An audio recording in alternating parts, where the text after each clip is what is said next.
Okay, let's share my slides.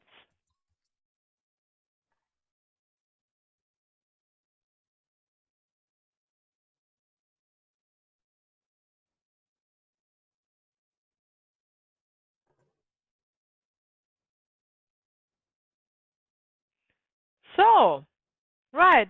So welcome to our last module of the training, module 5. In this module, I have titled the module Essential Healing because this is how I have titled my private clinic here in Marlborough. Essential Healing because, as you know, we are concerned about soul movement healings, and it is essential for happiness and freedom, right? So it's quite of a no-brainer, but also essential because in my clinic I use essential oils. So I use this as a little word game. This essential healing. Now, what are we looking at today and tomorrow? Today, we are looking at how to design a one-on-one session and the use of figurines. And tomorrow, we are looking at what I call internal constellations and any other tools we can use in one-on-one constellations or sessions. So, Module 5 is designated to teach you all the basics, how you can facilitate a family constellation and any other tools that you have learned in module 1, 2, 4, not only in a workshop setting, but also in a one-on-one situation with your client. So, today, we are talking about a question that might sound strange to you, but it is a valid question. Why do we even provide one-on-one sessions? We will go through the pros and cons of one-on-one session versus a workshop or workshops. Then we will look at the setup and the props of a one-on-one session that I recommend.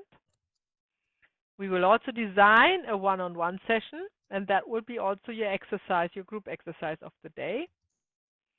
And that is pretty much it. And then we will look, of course, at the use of figurines as representative. We are focusing on figurines in the here before the break, and after the break, we are looking also at other tools. And then we have a training session, so you can put it all together and you can watch me how I do it and ask questions, and then we are finished. So let's go through the question, why do we even provide a one-on-one session? And first of all, why is it even a question? I raise the question because, you know, I'm a student of Bert Hellinger. I want to teach his method the best way I can and I know to others. And I have to disclose that he hasn't done one-on-one sessions. He never taught it. He never even talked about it. I know because I had some private talks with him. I was working with him for a while, that he had consultations. So people came to him very occasionally to have a consultation. He would send practically everyone to one of his workshops, right? He would not say, you want a one-on-one? Okay, come. He would say, no, you come to a workshop. That if you want a family constellation, go to a workshop, no? But then very occasionally, I know that he had I don't know what was special about him, but he had consultations in his home with people. And I have no idea what they did there. He never talked about it. However, not only me, but also others, basically everyone I know who's facilitating family constellation does work one-on-one with clients on a regular basis. And I must say, I think it is a really great way to start with family constellation because it would be much easier than getting a group of people together in a workshop setting is to have a friend or a family member or a workmate that you are close with and ask them if they have time so you can train your skills with them in the time that suits you both, at home, at the dinner table, whatever. So that is the reason why I think it is really good for you to don't shy away from that and start to work with it in a lighthearted way, with close people, of course, unpaid, to train everything you have learned in the training, dynamics and the orders of love and the signs, who's looking at whom, and what is the distance between, let's say, figurines, the representatives, and how you can draw a conclusion out of this, what you see, right? That's the same as in a workshop. It's exactly the same. You have to train your capability to observe and then draw a conclusion, and then you are open to the morphogenetic field to receive the insight for the next move, the next step that's needed. That's how it goes. Right. And it's much less stressful if you have only one person that you know very well than you have a group of people, even if it's a friendship circle and you might have seen them before, but you have still a group of people, and you have to add to your stress level that you already have to observe the group and be on top of the group and be a group leader, CAI, and remember, so this is all coming on top. So I still think one-on-one situations are great. I had a good friend who actually has introduced me to the practical work of family constellation a very, very long time ago. And she had the training done not by Bert Hellinger, but by a Bert Hellinger student. And she was only doing one-on-one. She was never doing a workshop. She just couldn't bother with this big, organization stuff that goes with it, with having the workshop and renting a room and getting people together. And, it's like herding cats, she always said. So she didn't want that. She had only one-on-one sessions, very successful. So that's also a fine possibility, right? The other argument why we would want to provide one-on-one sessions when we are earnestly want to facilitate family constellation to others is that they can be integrated into your already existing professional work with the customer or client easily. So whenever you have a customer-client situation and you're sitting on your desk or you meet somewhere, right, and a question arises or a problem arises, use the tools you have learned to look at it. You will be surprised how easy that goes, right? I will give you an example. I'm not quite sure if I've mentioned it before, but maybe not. So I will repeat it if I have already. When I was in my training with Bert and Sophie Hellinger, and as I said, I had some work with Bert and Sophie Hellinger, and I saw Sophie Hellinger a lot outside of the training setting to discuss things. So we had lunch together, and I was going through my divorce or my separation. By the way, it was not quite a divorce; it was very early stages, right? And as it always comes with a lot of stress, as most of you know, we had a divorce or the separation. Karen, yeah, okay. So you know what I'm talking about. So that is very kind of, stressful. So I couldn't really focus on the work that needs to be done. And then she said, okay.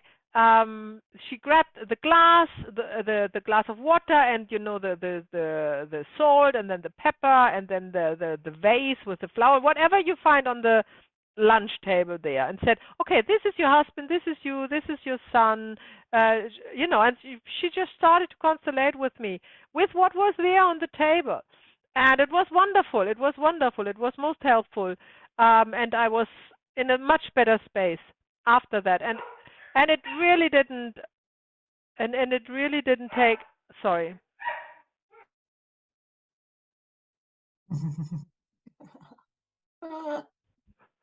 It really didn't take much to come to this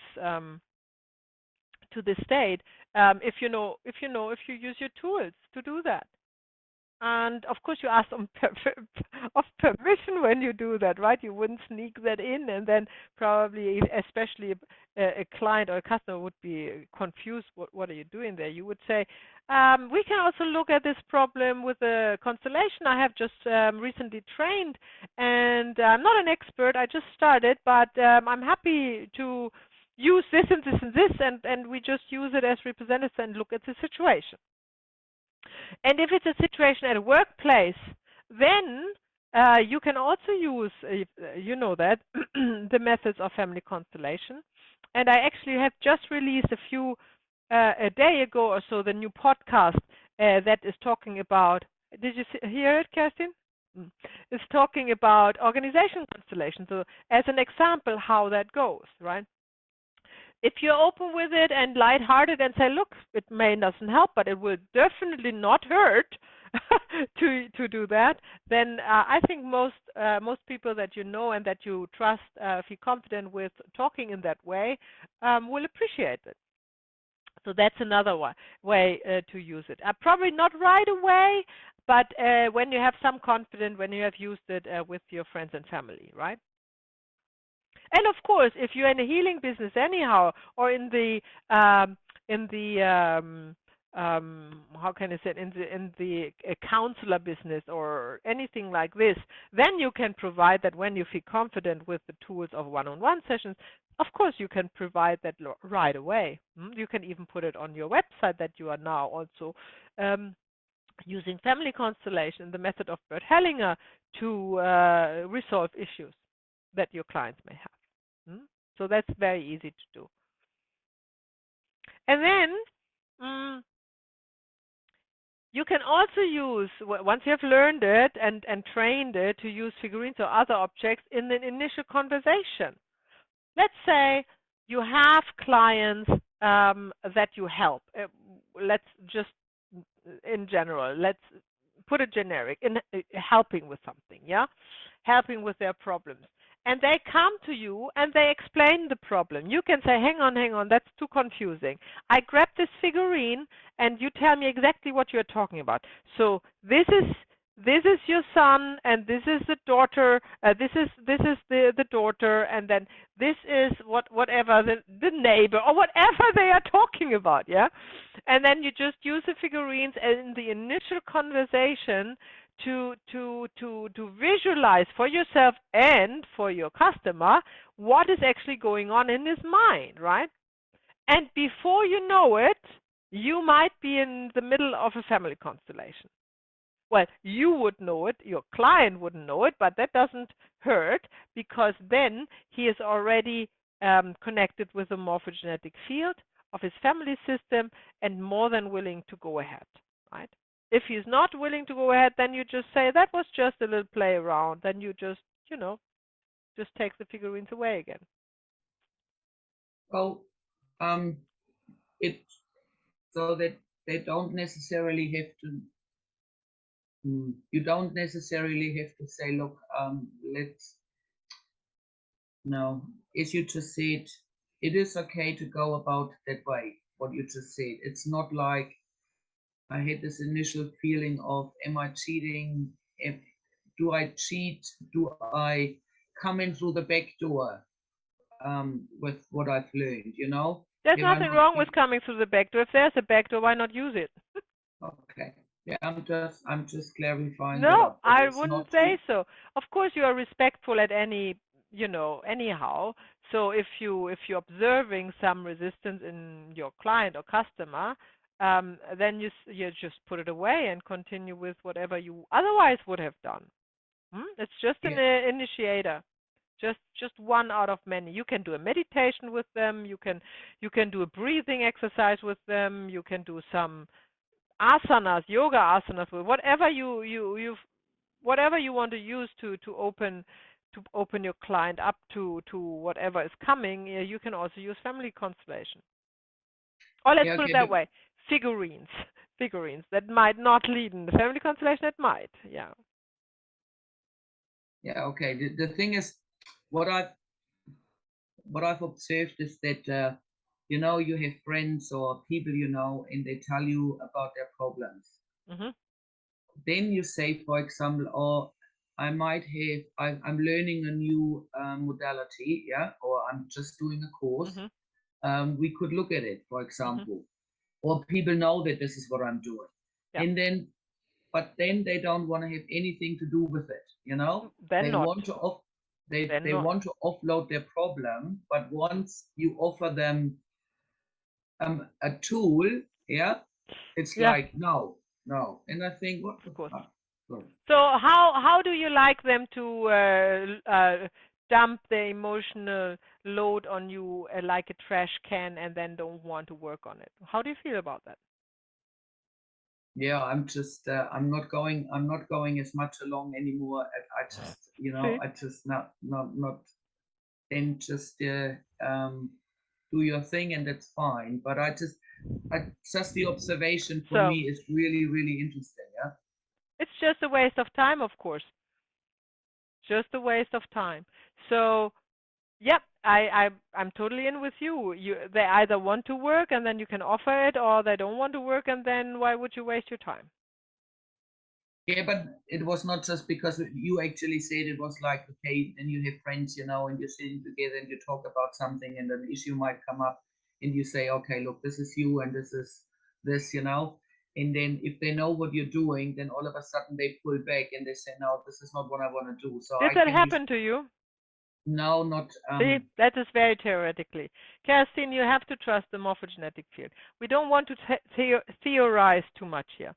If the morphogenetic field sends you a friend that is ready to look at the problem in a family constellation, this friend doesn't need to know it in the yeah, no, conscious that's and it mind. yeah. It's just if the friend moves along with it and reacts to it and is sucked into it, then that's exactly what's supposed to happen. And I guarantee you, this friend will not blame you because there's nothing to blame you for. You just go as far as they want to go, right? Yeah, That's no, that's okay. I, That's I, okay. I remember I once had a friend, she had nothing to do with family consultation. She never wanted to have anything to do.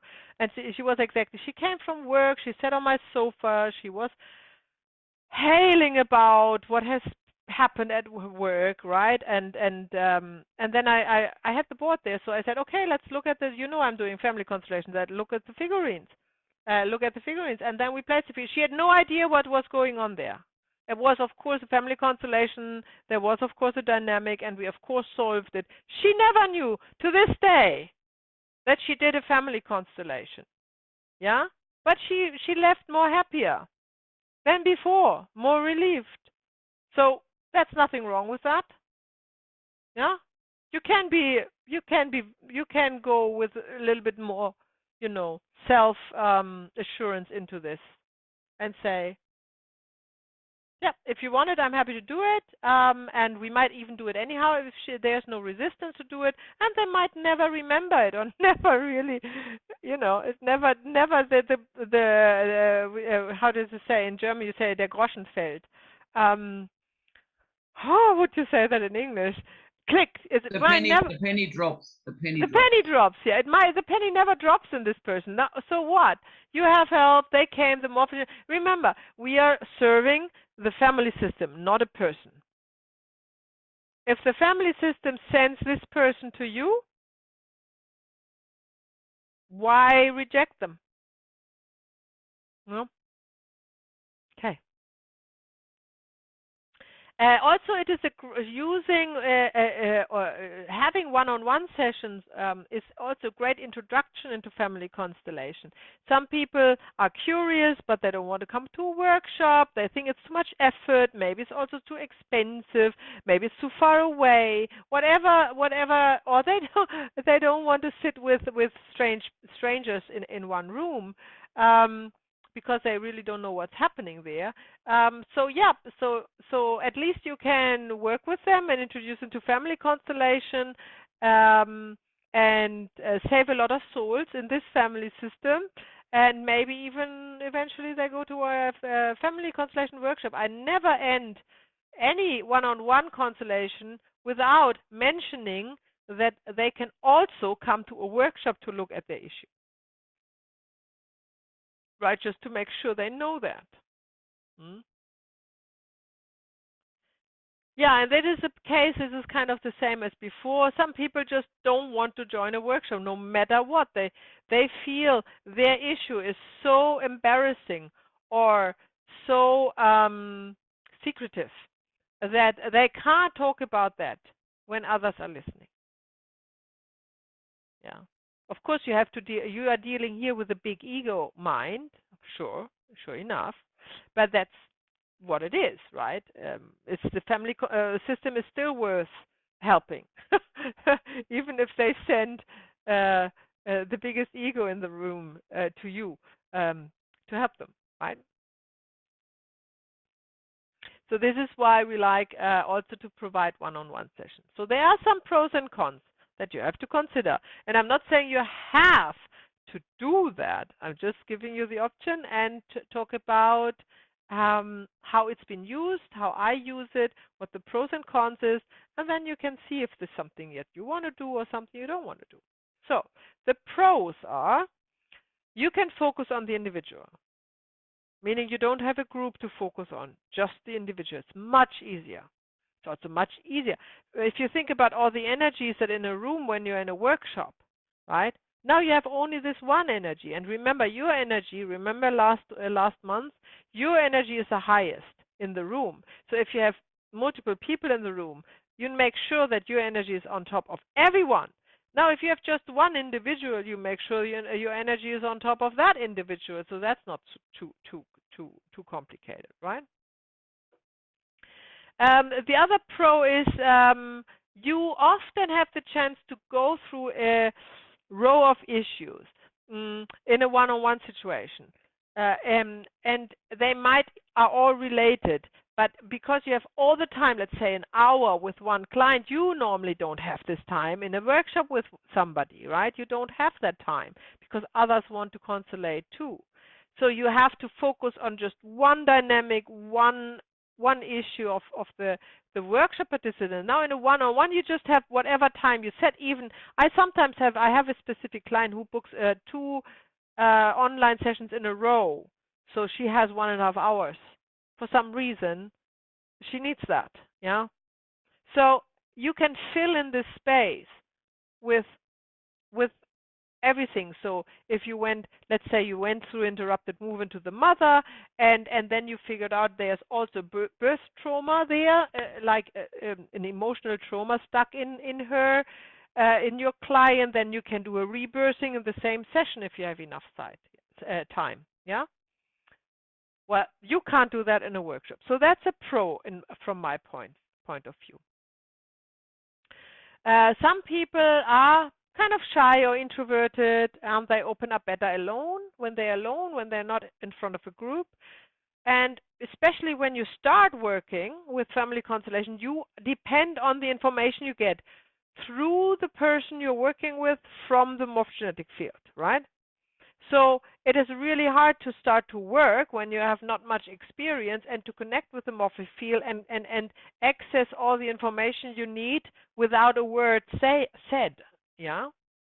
So you want to have confidence in your client that or your friend and family member that they want to open up to you, so you get your clues, right, that you can start to work with. You are flexible with appointments. How often do I hear from people, oh, I wish you make a workshop here, like here where I am in Marlborough, right? And now that I'm doing a workshop next Saturday, literally everyone from the 30 people that told that to me in 1 year are not coming. So why would you even do that, right? So with this is kind of, it's crazy, but it is kind of what it is. So with individual appointments, you have time, you are flexible, yeah? It will suit you, it will suit your client, and that's a pro, definitely. In a workshop setting, they have to come at a specific day, and oh no, now I have a family event there, or no, I have to work there, or no, I wanted to go hiking on that day, yeah? And you would wonder, why are they preferencing? Is that what you say? Preferring, give preference to all these other events, but the workshop, yeah? But that's just life. That's what they do, right? So one-on-one session will fill in this gap for these people who want to work with family constellation, but they cannot make it a preference in their life. The one-on-one sessions are easy to integrate in existing coaching sessions. So when you're already coaching, then you can, let's put one part aside in your normal coaching method, whatever that is. Then you can make one part a family constellation, and then the last part, whatever you do at the end of it. So you can kind of put it in between, or at the beginning, or even at the end, wherever you want to put it. And that will be a great addition to whatever kind of coaching you do. And that could be also a little constellation. Doesn't need to be like full on 20 figurines on the board, you know, with lots of dynamics going on. It could be very simple, your client and the boss, or the client and the mother, or the client and the brother, or whatnot. Yeah, so it could be very simple. And also you can, that's also what I like to do in one-on-one sessions, you can combine it with the use of essential oils, with massages, with energy healing, or Reiki, or whatever you want to provide in terms of energy healing, or emotional healing, or spiritual healing. Family constellation can be combined. However, I warn you, don't mix it up though, right? That's not Bert Hellinger's method. You cannot say you are doing a family constellation, the method of Bert Hellinger, and then you use tarot cards to decide who is representing whom. Yeah? You got the point. That's mixing up. You can use tarot cards and then say, okay, let's look at the issue from the perspective of a family constellation. Then you put the tarot cards away, grab your figurine board, and place the figurines and perform a proper family constellation, right? Do you get the difference? Yeah? It's really important, because I know, I don't know them, but I've heard of many facilitators.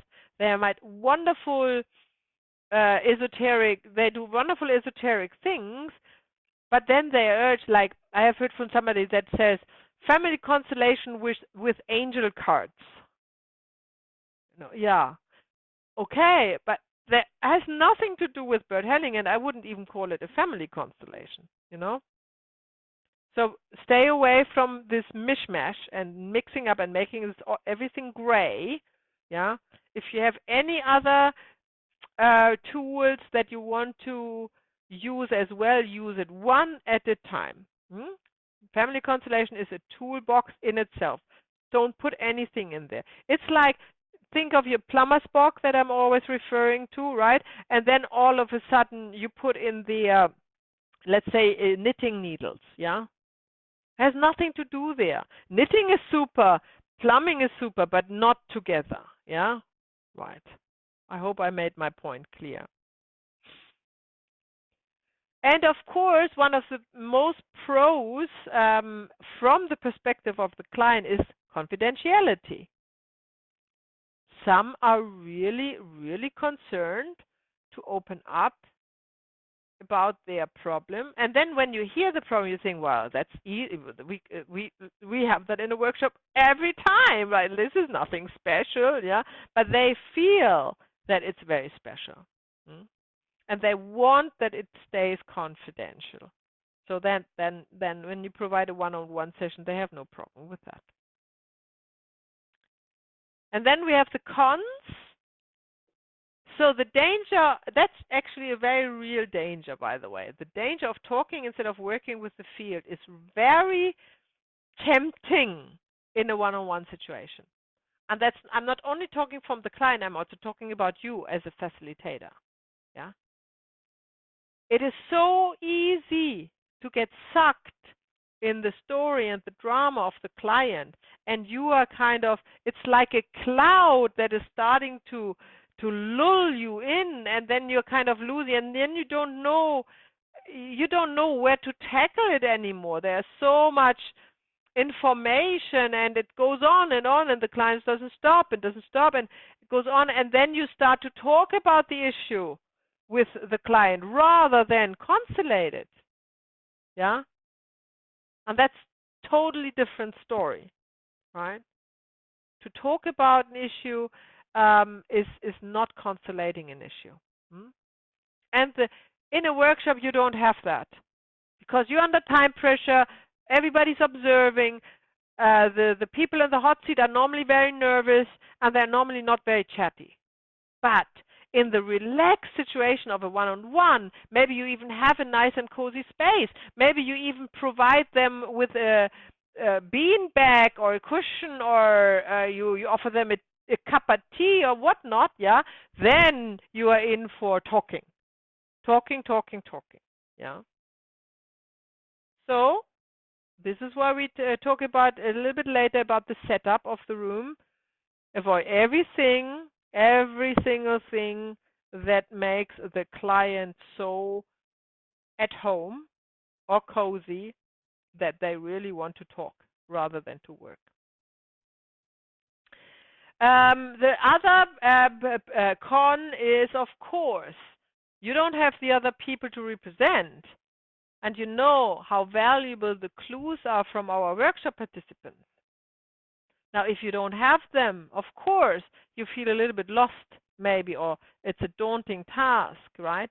But if you get used to it because you practice with your friends, with your family members, and you use always the same figurines or the same objects, yeah, you get to know them and you can read what they want to tell you over time. And they will talk as if they were persons. But at the beginning, they won't, right? So you have to find your clues somewhere else. And you will see that when I demonstrate you a one-on-one session with the figurine, how that can look like. Another con is you're open to manipulations by the client, much more than in a workshop setting, right? There are clients that are very cunning and very good at manipulating you, right? And then you would lose, your energy would go at least down to the one of your client, and then he's got you. And then you know he's doing like whatever he wants to do with your time. And you might think, oh, I don't care what I'm doing. They are paying, like if we talk about paying clients, they're paying anyhow. But you will get out of the session depleted, right? And you don't want that. You want to keep your energy high.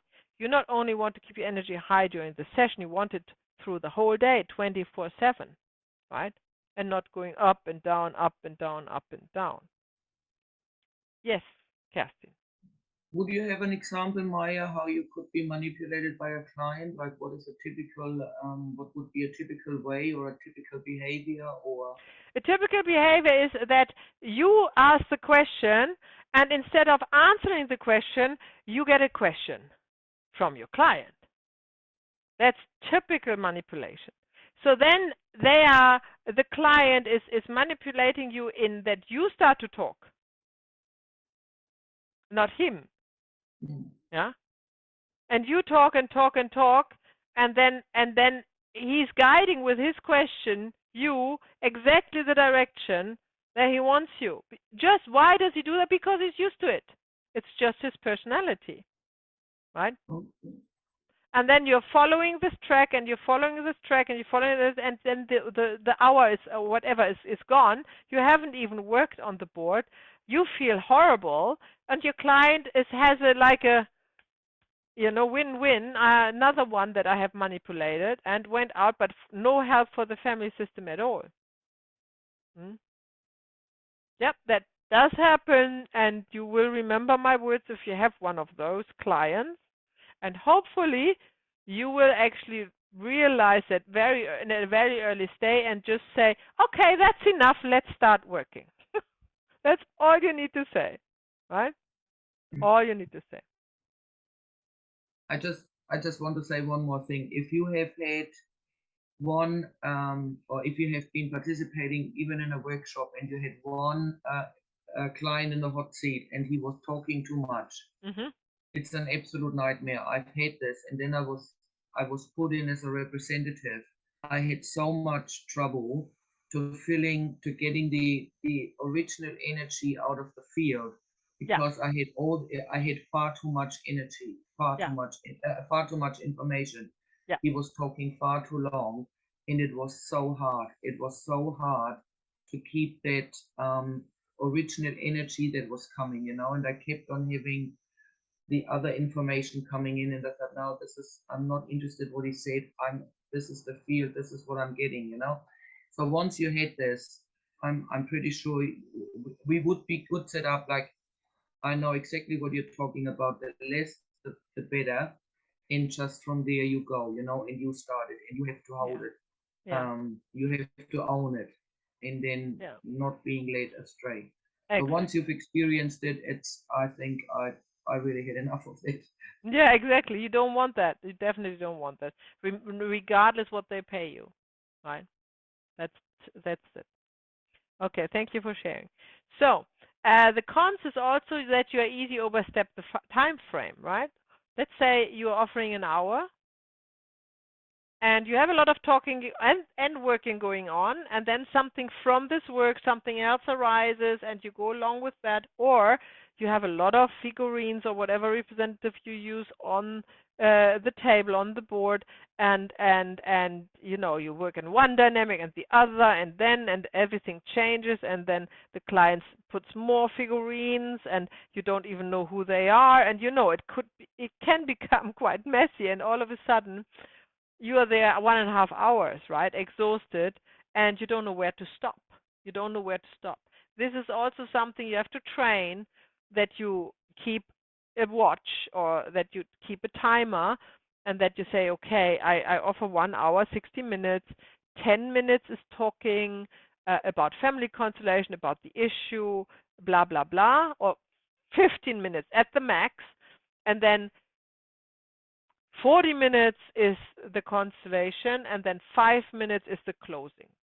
When you say where to go from there, and so, like, make a plan and stick as good as you can to it. That really, really helps to keep it structured.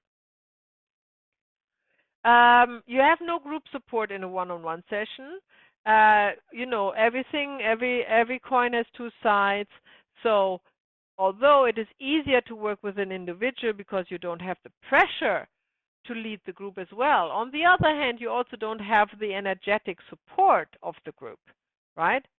And I'm not talking about the group as representatives, just about just the group as an energy entity, yeah, that is supporting you and your work with your client, with positive vibes and with their presence. This is not there in a one-on-one situation. So you really have to get your energy from somewhere else, wherever you find it, right? And keep it high. Hold the energy level high is the most important thing, and in a one-on-one session is the same as when you're leading a group, yeah?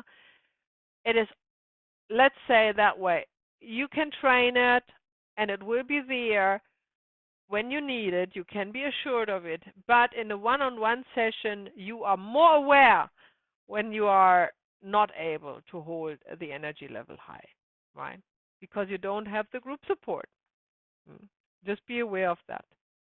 And I can tell you what is really good to avoid this is if you use a room that you have infused with a high level of energy already for a longer time. Yeah. So what I would not recommend, especially not when you start, to go to your friends and family to do the family constellation. That puts you in a very low spot because all the energy from the person you are is around you and influencing you, right? So invite them only to you. Don't go to public places. You don't have the energy under control there at all. So make a little place in your home where you would like to work. Put some, like I have down there, the altar, the tree of life, or something where you probably also meditate, or where you do some conscious work, some yoga, some breathing exercise, whatever. Yeah, keep it clean. Don't do anything else there. It could be a small. It doesn't need to be a whole room, but it could be just a space there. No, where you don't eat, where you don't work, where you don't watch Netflix. Just to hold that corner hold the energy high, and then when you work with somebody, make a little table situation there, or sit on bolsters or meditation chairs, and then work there with them. So you can already you have the support of the higher energy that is already there. Hmm? What about what about nice nature spots where you know there is no interruption, where you would really go? I'm not working outside. Okay. No. I think it's too fleeing. The energies are too fleeing Oh, there. okay. Yeah. But somebody else might like it. Yeah, coin me. What's the time frame would you recommend for beginners? Well, an hour I would recommend. An hour. You need time to settle your client in and yourself, and then you need time to work, and don't rush it. An hour, maybe an hour 15, I would say. Yeah, is probably the time you need if you work for the first years one-on-one. Okay, so let's talk about the setup of the room. First of all, when you work with somebody who is paying, I'm not talking about friends and family, but who's paying, you need a sign-up form and a disclaimer, right? Don't quote me on that. I'm just talking for New Zealand. In your country, Coiny, there are probably strong rules about liabilities and all of this. I have no idea. So you need to adjust your disclaimer to it. Yeah, so you just make sure. You might need to be part of an association even and have an insurance. I have no idea. I can't help you with that. Mm? But here we don't need any of those. So we are pretty free to do whatever we want to do. And however, although I know that, I let everybody sign that, you know, they are responsible for their own health. And you see what I let them sign very, very briefly on the next slide. Okay, now we discuss the use of table and chairs. In a one-on-one session, I always sit on a chair and have a table in between me and the client, because simply I have the figurine in front of me, and every other setting doesn't serve the purpose to move the figurines around and talk to the client, yeah, who is sitting opposite, right? However, I have already heard the comments from other trainees that they find it confronting, yeah, to sit. I never found it confronting, so I can't, for me, never confronting. I don't know, but if you find it confronting, you can see if you can work with somebody sitting to your right on the table situation and work around the corner if you prefer that, yeah. Others, they want to sit, they don't want a table in between the client. They find the table is a barrier to the client. So I cannot, for myself, I cannot talk about any of this. I'm just reporting what others saying. So if that is also, if that's something that concerns you, then you have to find a way to, I don't know, work on the floor. I have no idea how you set up figurines on the floor. You might want to work, make sure that they are not, again, too comfortable. Then they're not working. They're just chatting or snoozing or relaxing. But you know how deep it goes if you need to be under a certain, how can I put it, alertness, yeah, to work properly, you and your client. So table and chairs work for me best. It's nice to have a small table, yeah, not a big desk, just a small table where all the objects you want to work with fit in and nothing else. I think that's best, right? Definitely don't put anything else on the table. It needs to be a clean table. There's no computer on the table, nothing like that. Yeah, that will all distract, take the energy away. That needs to be a clean, little, stable table, and two chairs, like if you would like to play a board game, like chess or backgammon or something, yeah? So that's pretty much the same setting. The chairs that I use are wobbling chairs. I don't know whether you have ever seen one. They don't. They have a curved. They have a curved bottom. So when you sit on them, you are wobbling, and you have to put both feet on the ground to stabilize it. And you have to sit upright as well. There's no leaning back. That's just like a stool, right? I love these chairs. They are making the client so switched on, yeah, because they cannot recline, they cannot let go, they need to hold themselves up. And I can highly recommend that, but up to you. If normal chairs work for you, that's fine. Just make sure they are not comfortable. They should not be comfortable. They should be timber or very simple chairs, nothing comfortable, right? No armchairs or something like that. No massage chairs when you work. You can also work standing, by the way. I think that's brilliant. If you have like a raised little table, then you could stand up like a bar situation, Stand up, have your figurines in front of you, and that's very good. You can move around. The client can move around. You can go behind the client if you are going into a rebirthing situation all of a sudden. Perfect. So that's a really good setting as well. You need in the area where you have your one-on-one session, it doesn't need to be big, but you need some space to move around. So don't tuck it in a corner.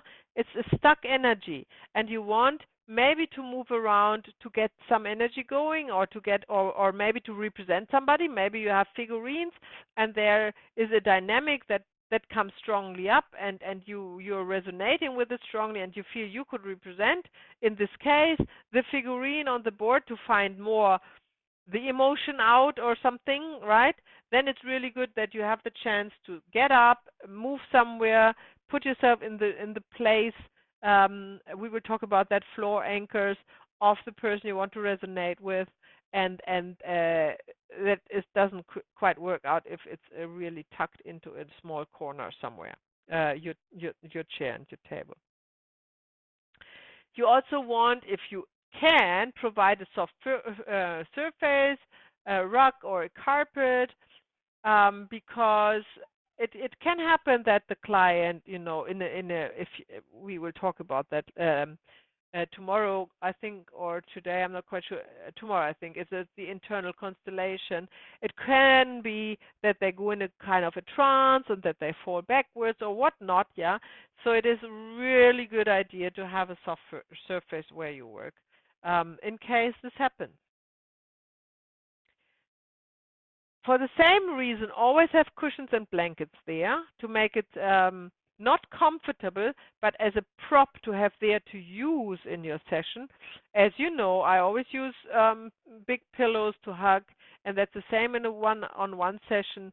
You don't want to be the mother that they are hugging, obviously. You are facilitating, so you want to offer them a pillow that they can hug if they are in an interrupted movement towards the mother, yeah, and to release this trauma. Tissues, very important, and a bin, very important. Lots of tears are shed in family constellation, as you know. So don't forget to have tissues there, always handy. Not in front of the nose of the client, but really handy so you can grab it without getting up. And a bin to dispose the tissues of under the table. This is my sign-up form that I use in my clinic. It's just the name, the date of birth, the phone, the email, and the address. I not need the address, so I probably leave that blank, but definitely the name, the birthday, and the phone or the email. And then they say and then the name comes, state that the above informations are true and correct. I'm aware that I'm solely responsible for my own health, safety, and well-being during and after the session. I hereby agree to hold the facilitator, that would be you, host, that would be you most likely as well, organizer, also you when you work on your own, and or any other second or third party involved not responsible for any physical or emotional distress or injury that may be sustained during or as a result of the consultation. Very simple disclaimer. Very, very simple. Yeah? Date signature. And then you can have so you have the address and all the details from your client. You have the disclaimers, the signature, and then you have also space to do your own notes, right? So that's what I do, and what you can. I'm happy for you to use, but there's no legal advice in that. So you have to check for yourself if this is legally what you want or not, if this is legally binding or not binding in your country, and how you use it. Okay, the setup is continued with water. So this is an interesting thing. I think water is important. I think water gets things going. Nobody should be dehydrated at any point in time. Water can be soothing as well. So I would definitely offer water to the client. Interestingly, Malcolm Southwood, with whom I've trained on some, especially the rebirthing, when I talk about that, and so is from him rather than from Bert Hellinger. He said, don't drink water before you work with energy healing. Yeah, for some reason. Yeah, so if you use energy healing methods where you use your hands, left and right palms, like in Reiki or in any other energy healing, then the client should not drink water before the session is over. For some reason, it seems to disturb it. But for a family constellation, I think, yes, water is great.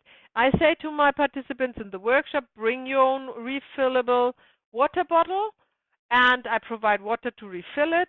And in a one-on-one session, I provide a carafe and glasses for the client. Essential oil diffuser is brilliant because you can kind of steer a little bit the energy in the direction you want it with the use of essential oils. It's very inviting. It's sometimes also calming down, which is sometimes a good idea if somebody is very hyper. So yeah, I'd use it, but of course that's not a must. It's just what I like to use. I would not use, however, I would not use incense sticks. That's completely different. Some have a very strong reaction. It takes it kind of, the air is almost unbreathable anymore, right? It's smoke, so it will be in the room forever, so you can't get it out. So I would not recommend incense sticks at all. Essential oil for the practice and testing, I find also very good. I use a tester that's called Itovi, but I'm not recommending you have to do that. I'm just talking how I do it. I use a tester Itovi device that is a bioimpedance measurement, and the client measures his own biofrequency or bioresonance. And then there is an app, and then that shows up what emotions are coming up for the client. And it's amazing how accurate that is. And it's a great tool to know which way you are heading, right, in a family constellation. That's what I said. You do that before, then this is done. Then you do the family constellation, and this is done, and then the closing, right? So you're not mixing it up. So I don't use it during a family constellation, just to say, right? It's completely separate. However, for me, it gives me information about the emotional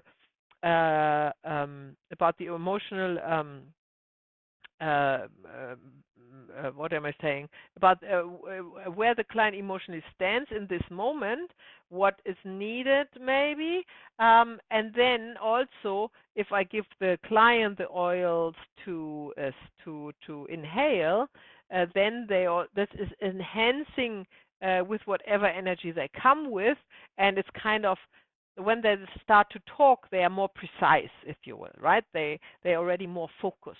So it has, I love it. It has multiple uses, but don't focus on that. And if you never use essential oils, don't start to use them. It's just if you like them, it's a good use that you can put them into. So, access to toilet often overlooked. That is important.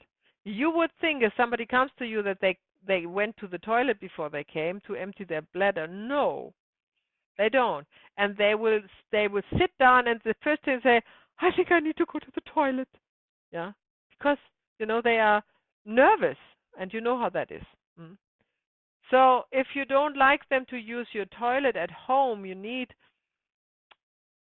well, there are two options. Either you want them to use your toilet at home, you need to keep it clean, obviously, and tidy for this purpose, and put everything personal away because they will go through everything that they find in there.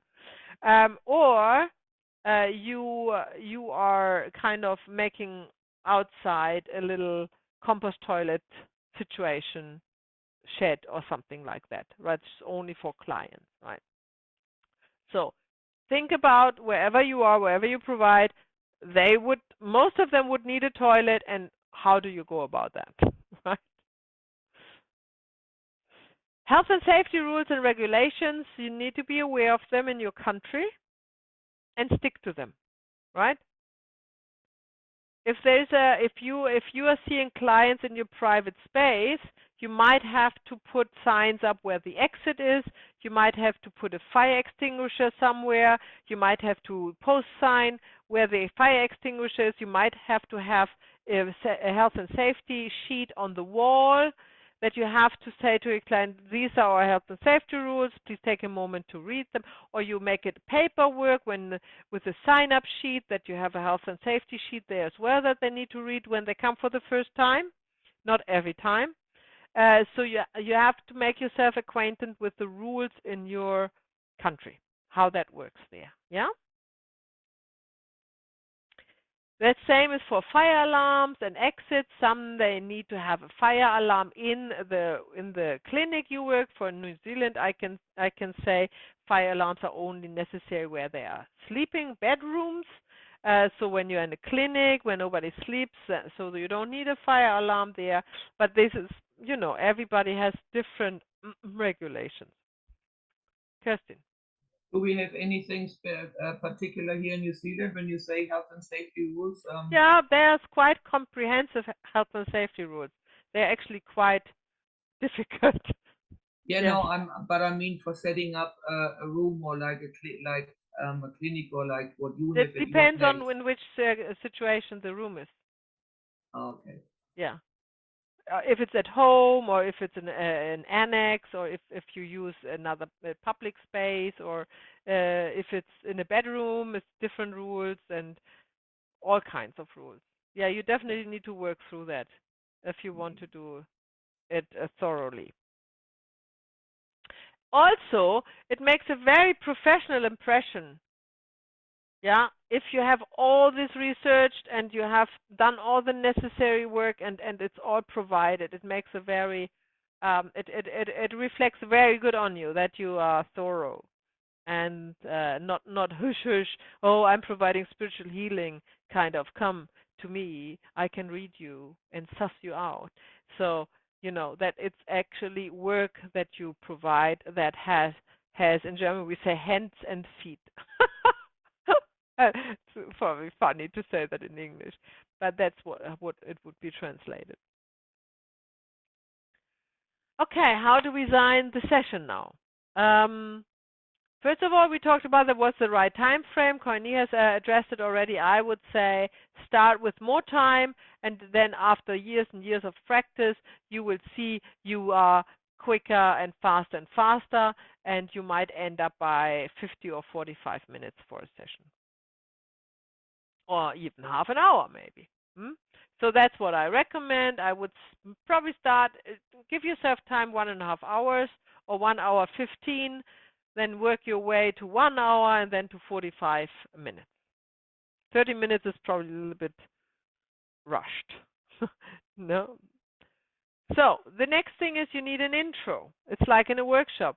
You need to have, and that makes you confident as well, a way to welcome your client and introduce him to your work, right? A very specific way how you do that and how much time that takes. And what do you want to say? Do you want to talk about you, or do you want to ask the client about his history? What feels better, right? How do you go about it? What phrases do you use? What language do you speak with?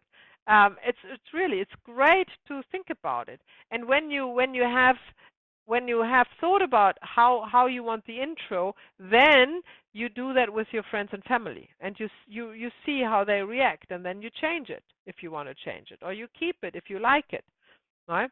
So think about it. Just don't throw yourself out there and say you can come and sit in front of me, and then we just do a family constellation. Then we have the session, the main. Oh, and in the intros also, when I said tarot cards or crystals or essential oils or anything else, that would be part of the intro, not the session. Remember, the session is a family constellation. In the method of Bert Hellinger, only family constellation, nothing else. And then there would also be some distinct transition from the intro to the session. You would say, okay, let's work. Or okay, let's start. Okay, let's constellate. Right? This is how you know and your client knows the intro is over, now the work begins. And then we have the closing. That can be as long or as short as you want it to be. I like the closing short because everything should have happened in the session. Everything should have been said in the intro or done in the intro. And once the session is over, all that is left to do is to tell the client what comes next. Where do we take it from here? In a one-on-one session, you don't want to talk about the session. You can talk with friends and families. You can talk about with clients that you know very well, that come very often to you, but not if you have like the normal bulk of clients who come and go. They may come once, 2, 3 times, and then they don't come for half a year, and then they come again once or something like that, or they just come one time. You know, you want to let them, with the gift they have gifted themselves with the family constellation, go on. Right, and not bring, not tighten it into something mental. You know how that is. However, if you feel the need to address exactly that, then you do that in the intro. So you would already, and this is why I would like you to think about the intro and what do you talk about in the intro. You would say in the intro, and you can have a checklist that you can secretly look at under your desk or under something or on your phone. You can already address in the intro that we are not talking about your constellation once the constellation is over. So there's no question. You can, in the intro, you already can explain why. You can say, because we don't want to interrupt the movement of the souls. You can explain that the movement of the souls is not over with the session, that it continues up to 6 months. You can say in the intro that if they feel after the session they want to continue with the work, they can book a new session, but there should be 2, 3, 4 weeks in between, or you leave it to them whenever they want to. So all the rules that you want to set, you can all introduce in the beginning. I would not do that at the end of the session. Yeah. The best case is that after the session, the client has a sigh of relief, feels lighter, has a smile on the face, and has no questions, and there's no more words. And then you say only, have a good day, and I see you when I see you, or whatever. Yeah. So this is why the closing should be really, really short. Not many words, no rituals. Let the family constellation just evolve. Everything else goes at the beginning, before you start to work with a family constellation. And because it can be confusing and pretty mixed up, I would like you to think about that before you provide a session. And make a checklist what you're going to talk about in the intro. And do that. What do you mean by no rituals at the end? What do you mean by a ritual? No, any kind of rituals, like burning a candle, or putting crystals on the head, or I don't know, whatever that is. Yeah. Just keep it nice and clean and let the energy of the family constellation continue to work. Okay. So when you're designing a session, you want to think about where are your strengths. And I'm not talking about family constellation. I'm talking about your personality and the strengths you have discovered in your life. What are you good at? And focus on that. Focus on that and make use out of it. Right? When you're a strong communicator, for example, and you are very good in explaining, make the intro a little bit longer. Because there you can put it all in. When you are very good in connecting with the field and very, very good in finding the first few steps to go into family constellation, make the intro very short. Yeah. So this all has influence where your strengths are, has an influence how you design the session. When you're strong visual, when you're good at drawing, have a notepad there and a pen or color pens and draw something to explain for the client. All these things, think about it and use them. Very helpful, right? Of course, you also want to think about your boundaries, but you don't want to focus on them. You need to be aware of them, and when you're designing the session, try to avoid to overstep them. Right?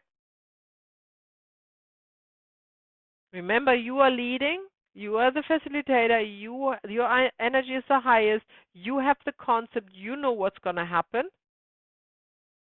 and you have the reins in your hands, right? Not the customers, not the client.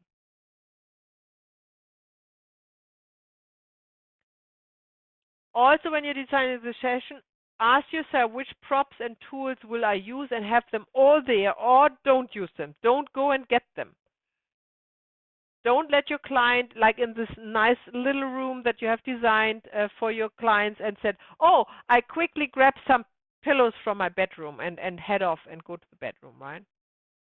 Stay in the room, keep the energy high. You don't need to go to the toilet. You don't need to grab a glass of water. You don't need to grab tools.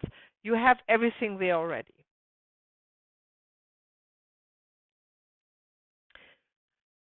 Make the client comfortable, of course, so they are not completely stressed out, but not too comfortable.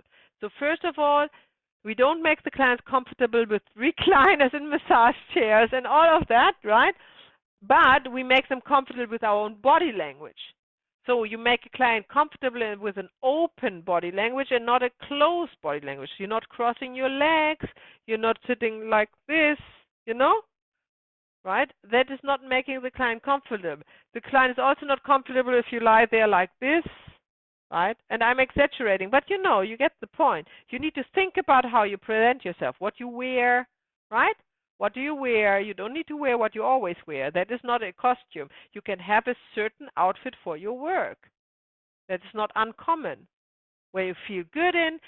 Don't wear a T-shirt with any with any sayings on there, with any letters, so the client always looks and figures out what this means. Yeah. Just think of all these things. Yeah. Not too many jewelry, so as least distraction as possible for the client when he sits across you. Body language open, but not, you know, too relaxed, of course, right? You gain trust in being open, looking in the eyes, very important. Smiling, but not like an idiot, but smiling when you talk. You can train that in front of the mirror, that there's always a little bit of a smile in your face when you talk. Yeah, that's important. Good car dealers know how to do that very good, very well. It helps heaps to sell cars.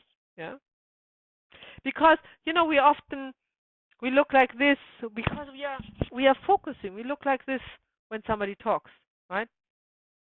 And that is not gaining trust. Although we are really focusing, we are really, you know. But it's better to look at him with open eyes, open face, open body gesture, neutral, and once in a while, a little smile or a little nod with the head once in a while, right? That's the best. Put your credentials somewhere where the client can see them, but not right in his face. So he needs to look at it the whole hour. So not like behind you. I have to tell. I have an online client. She's a trainer herself in America, and she has a green screen with a where she puts she has written books, and she puts all her book cover on the backdrop, right, via green screen. There's letters and there's so much going on, and it freaks me out when I see her. And she is actually training people with this background because she's so proud of her credentials, which are her books. This is too much, right? I mean, you can't do it. The backdrop needs to be neutral and kind of soothing and nice, but the credential should be somewhere in a one-on-one situation where the client can see that, maybe to the left or the right wall, or at the door, at the where they come through, or even before they enter the room, outside or outside, on somewhere where he can see that, the client, but not while you are working with him. Yeah. And use every certifications and testimonials that you have, that you want to put up, but be mindful. No, just that has to do with your work actually, and that means something. Use your communication skills and be aware of your communication skills, where they are, where you can use them, and you design the session also around that. You be aware of the tools you want to use, like the essential oil diffuser, candles, a salt lamp, or anything like that. Use it sparingly. So I would highly recommend, if you, for example, use just one of these. Yeah. So if you want to have a peace candle burning, have one peace candle, not on the table, but somewhere in the shelf. Right. Same with an oil diffuser. Same with a salt lamp, but not all together. And stay away from any other esoteric things like pendulums or crystals, or even if you're very proud of them, for the sake of this work, put them in a nice cabinet somewhere which you can close, and just open it when you have a client is on the same page as you. If not, it can be disturbing, yeah? Because a client may have some preconceptions about people using crystals, and then they see all the crystals and say, oh, right? And your trust goes down the drain. So, and I repeat it now the third time, don't make the client too comfortable. They need to be alert, awake, and always on the edge of a seat. Yeah? And not half asleep and overconfident where they are. Right. So we have our lovely exercise, but it's also halfway through. So I would say we go in our break, 10 minutes as always, and then after we have an exercise, and you're very welcome to think about it already, what it is. It is, of course, you are designing a one-on-one session, and because we only have 3 today, we make a group of 3. So you all 3 work together, and you're designing a one-on-one session with everything you can memorize from what I have just told you in the last 1.5 hours. Okay? See you in 10, 22/7 in New Zealand.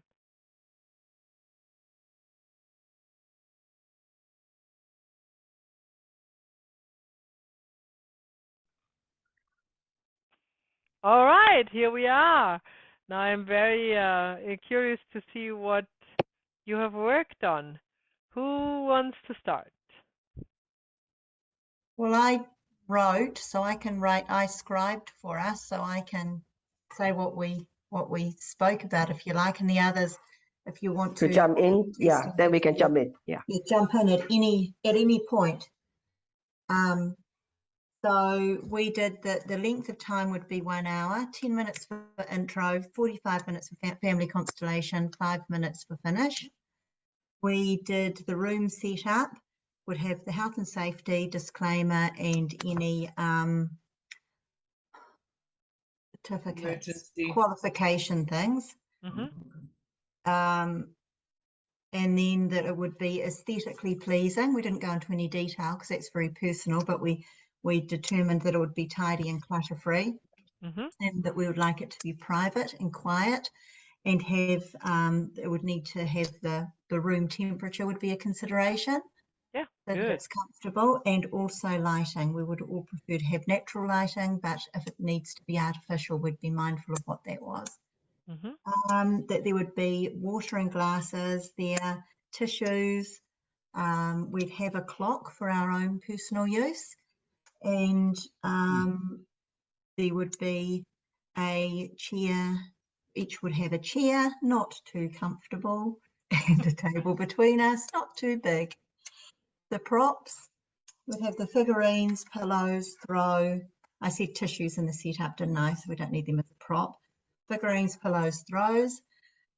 We did discuss things around things like essential oils or orosoma or other things that we may want to use, but recognise that was personal, and we would need to do that with a degree of intention, and also whether or not we do that first off with a first client that we don't know as well, because we don't need to That's know a good consideration. Yeah, very good consideration. Yeah.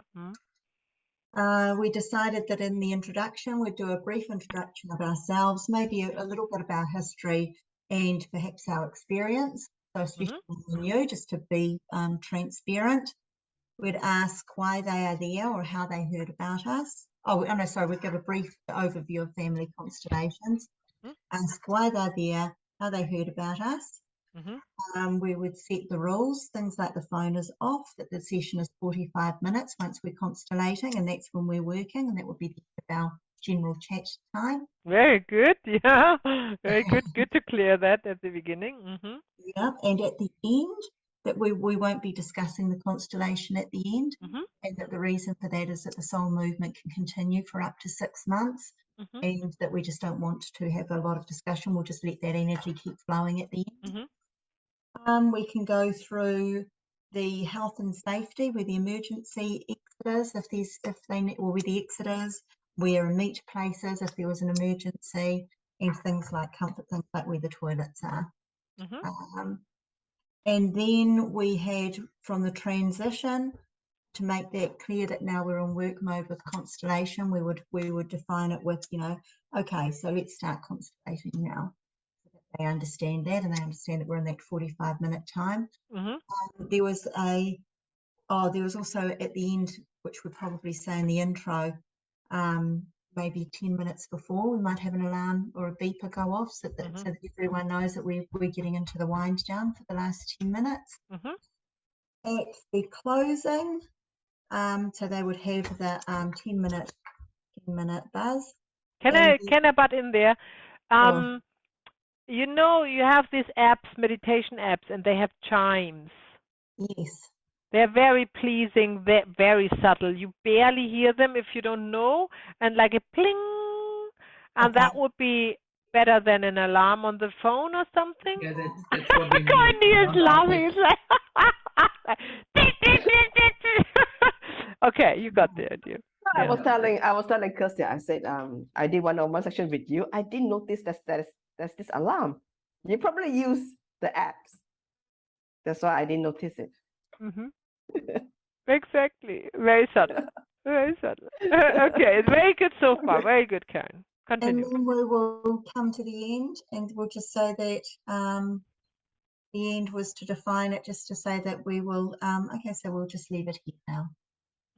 They know that we've finished, and we may let them know that, just remind them that the soul movement may last up to 6 months. If they have any questions or if anything comes up, they're welcome to book a session in maybe 2 to 3 to 4 weeks if they feel like it, but just allow that soul movement to continue its work first. Very good. Very good. Very good. It just reminded me that I forgot something, and now I forgot it again. Can't be that I wanted to, I did that in another place, but not right here.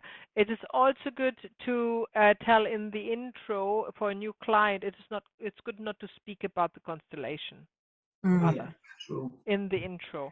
You can remind them briefly by the end on the way out. And remember, yeah, don't talk about the constellation to others unless you have an urge to share that with somebody very close who does understand family constellation and is supporting you. Right? You don't want to get an argument about the, you know, uh, with somebody. Yeah, Connie. When it comes to setting up a space for one-on-one section, if we are just starting out, let's say our house is very small, Yeah. for example. So if we go to, there's now this space called, what do you call it? I mean, what did they call it? The co-sharing space where you can rent a Yeah. space in the office. Mm-hmm. So would you recommend, I mean, can we set up our thing in that space? It totally depends on the space. If it feels positive to you and energetically not too confusing, I like mean, who knows? I think they have different plans. If you can, it's either you can go for the open plan seating, obviously, which is not suitable for one-on-one section. I No. think if you can also go for an enclosed space that comes with a slight premium. I mean, it's like a room. I think it's Okay. very clean. I need to have a table and things like that. So let's say our house is very small and we cannot afford to have that space. Can we go to this So type of I think, well, Connie, I think what you can do is that you have like a suitcase or something with all the decoration and everything that you want. And then or every time you have a client, you go there and it takes you 5 minutes to set up the room, to make it your room. So you're putting the energy, your energy. So you have to support us.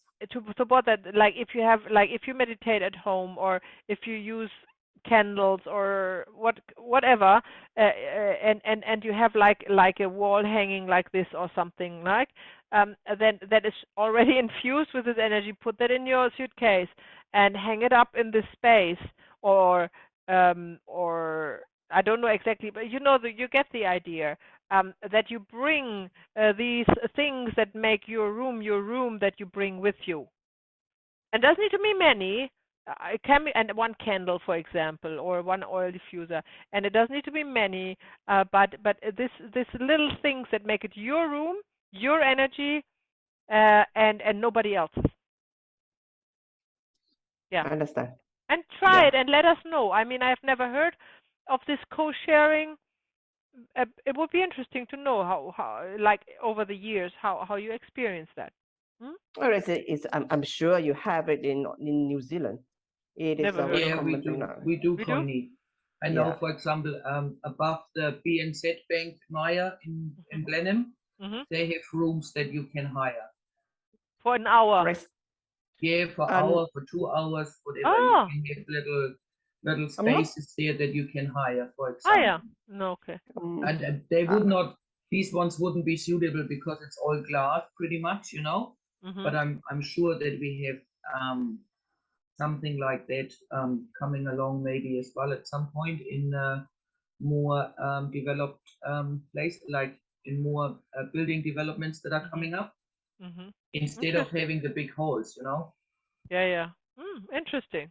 Yeah. It's Would be just like interesting to know. if you are setting up a company, you wouldn't want to rent like 5,000 square feet space to run your office in that huge space. So you want to make you need to have commercial address, but your startup is really small and you want to manage your budget. So these are the places that these startup people will go. Oh yeah. Interesting. Like Very good. like Yeah. I have never you. heard any family constellation being done in this setup, but you try it. Why not? All worth trying. Well, I Make it just work really for think you. the most important is that you make it your room. See? For It's that absolutely true. time being, you make that your room. Okay. Sorry, Karen. I think you were not finished yet. What come? You're muted. I think we're just about finished. We just had, I don't know if I mentioned the boundaries. And really, we just decided that the boundaries were the facilitator leads. So if we're aware of that, that kind of controls most other, we don't have to think of a great big rule book. The facilitator has the highest energy, and that and we're aware of our time limits. Very good.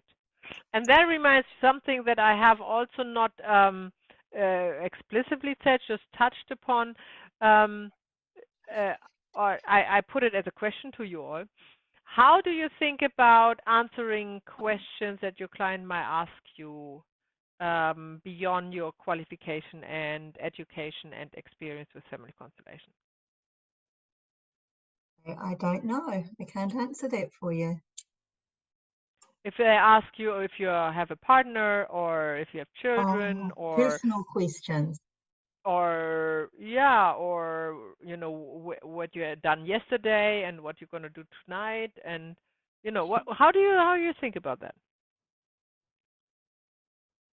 For me, it's a variable. I mean, I work with clients all day, so I have different clients asking different things, and I'm quite private about what I divulge in my personal life, and I don't tend to talk. I don't give a lot of information around my family or my partners or anything, especially if I don't know them. But I will if it seems appropriate, or I will, and it's just. I don't have a hard and fast rule because it depends on time and space and the person as well. But I do have some lines that I give myself, or some wiggle rooms out. Some slack. Yeah, that I have that's already there that I can just smile and fob off. Or like, oh, yes, I have children. And I leave it there, and then I'll quickly circumnavigate. Other question then. Anybody else wants to add something to that? Any other ideas? So then I have a question for you, all of you. What if the client or the customer asks you a question that you don't want to answer? How is your reaction? What do you say? Can you be specific, Maya? What kind of question? Oh, they ask you, for example, do you have a partner? And you don't want to answer this question. How do you answer? Are you saying that's not your business? Or what are you saying? Let's come back to the constellation. Okay, very good, Connie. What would be another good answer? I've said with questions. Connie, what did you say? So let's come back to the constellation.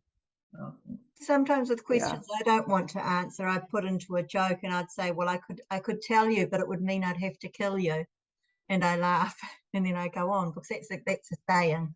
And I just I was a little bit confused. That's a saying, a Kiwi slang. It's a Kiwi, it's a slang saying, yeah. So it doesn't mean so it sits in context. It doesn't mean that you're going to kill them, but it's a Kiwi saying. Yeah, interesting. I could tell you that, but I'd have to kill you afterwards. And it just is and then you laugh, and then I kind of skip it. Okay, that's another good question. That's another good answer. And anything else, Kerstin? I don't know. You need to be prepared for these kind of situations. I know, and I really don't know what I would say. If I don't want to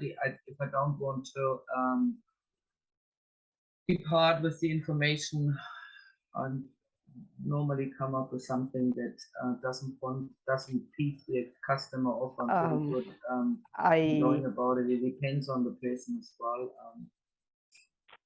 But I wouldn't know at the moment. I did experience or encounter a situation where I get asked something that I don't want to answer, but it's not personal. It's like work related, but it's considered confidential information. So I would say, this is my secret. Why should I tell you? This is what? This is my secret. Why should I tell you? Ah, yeah, okay. All right. You would not speak to a client like this because it's confrontational. Also, that with "why would I kill you" is nice and it has a laugh. But if you have a family constellation client, I would not do that because you are engaging into a relationship with any kind of these sentences. Yeah. So I like what Connie said at the beginning. Let's constellate.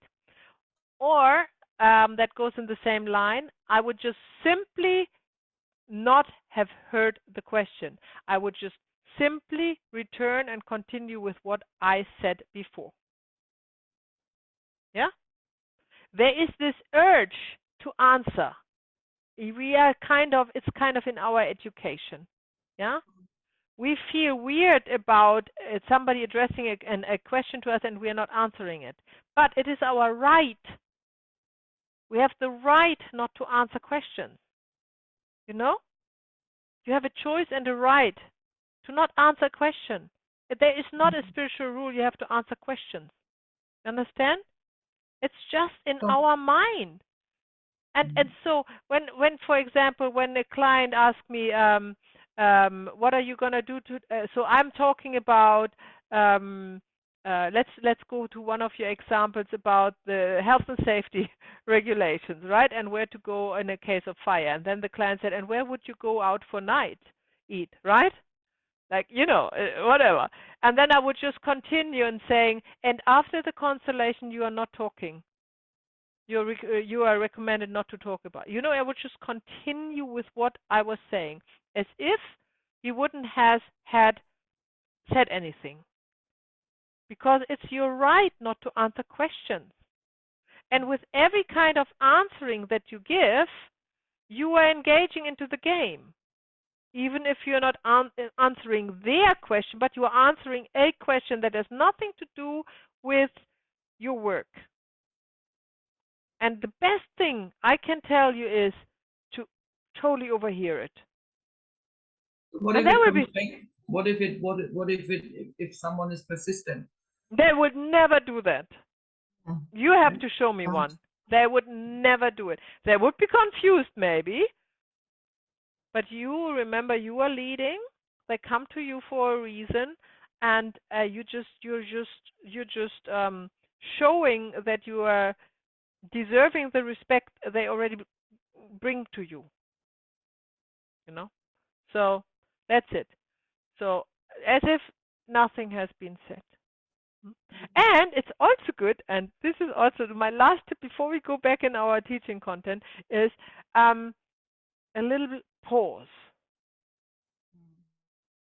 Goes a long way. What was that? What did you say? A pause. It's a silent pause. It just goes a long way. So the client says, and by the way, what are you doing tonight? And you look at them, you just look, take a breath, and then you say, and the exit is here. Right? not try to leave, but the fire exit or something. Wherever you were, just wherever. Wherever you just have been. But I don't think that would work. That would go down that well. That's a good example, I have to say. Spot on. But that's actually true. If they doesn't like it, they can go. Right? Very good. Okay, that was lovely. Thank you so much for sharing. Anything, Kerstin and Connie, you want to add that Karen hasn't covered yet?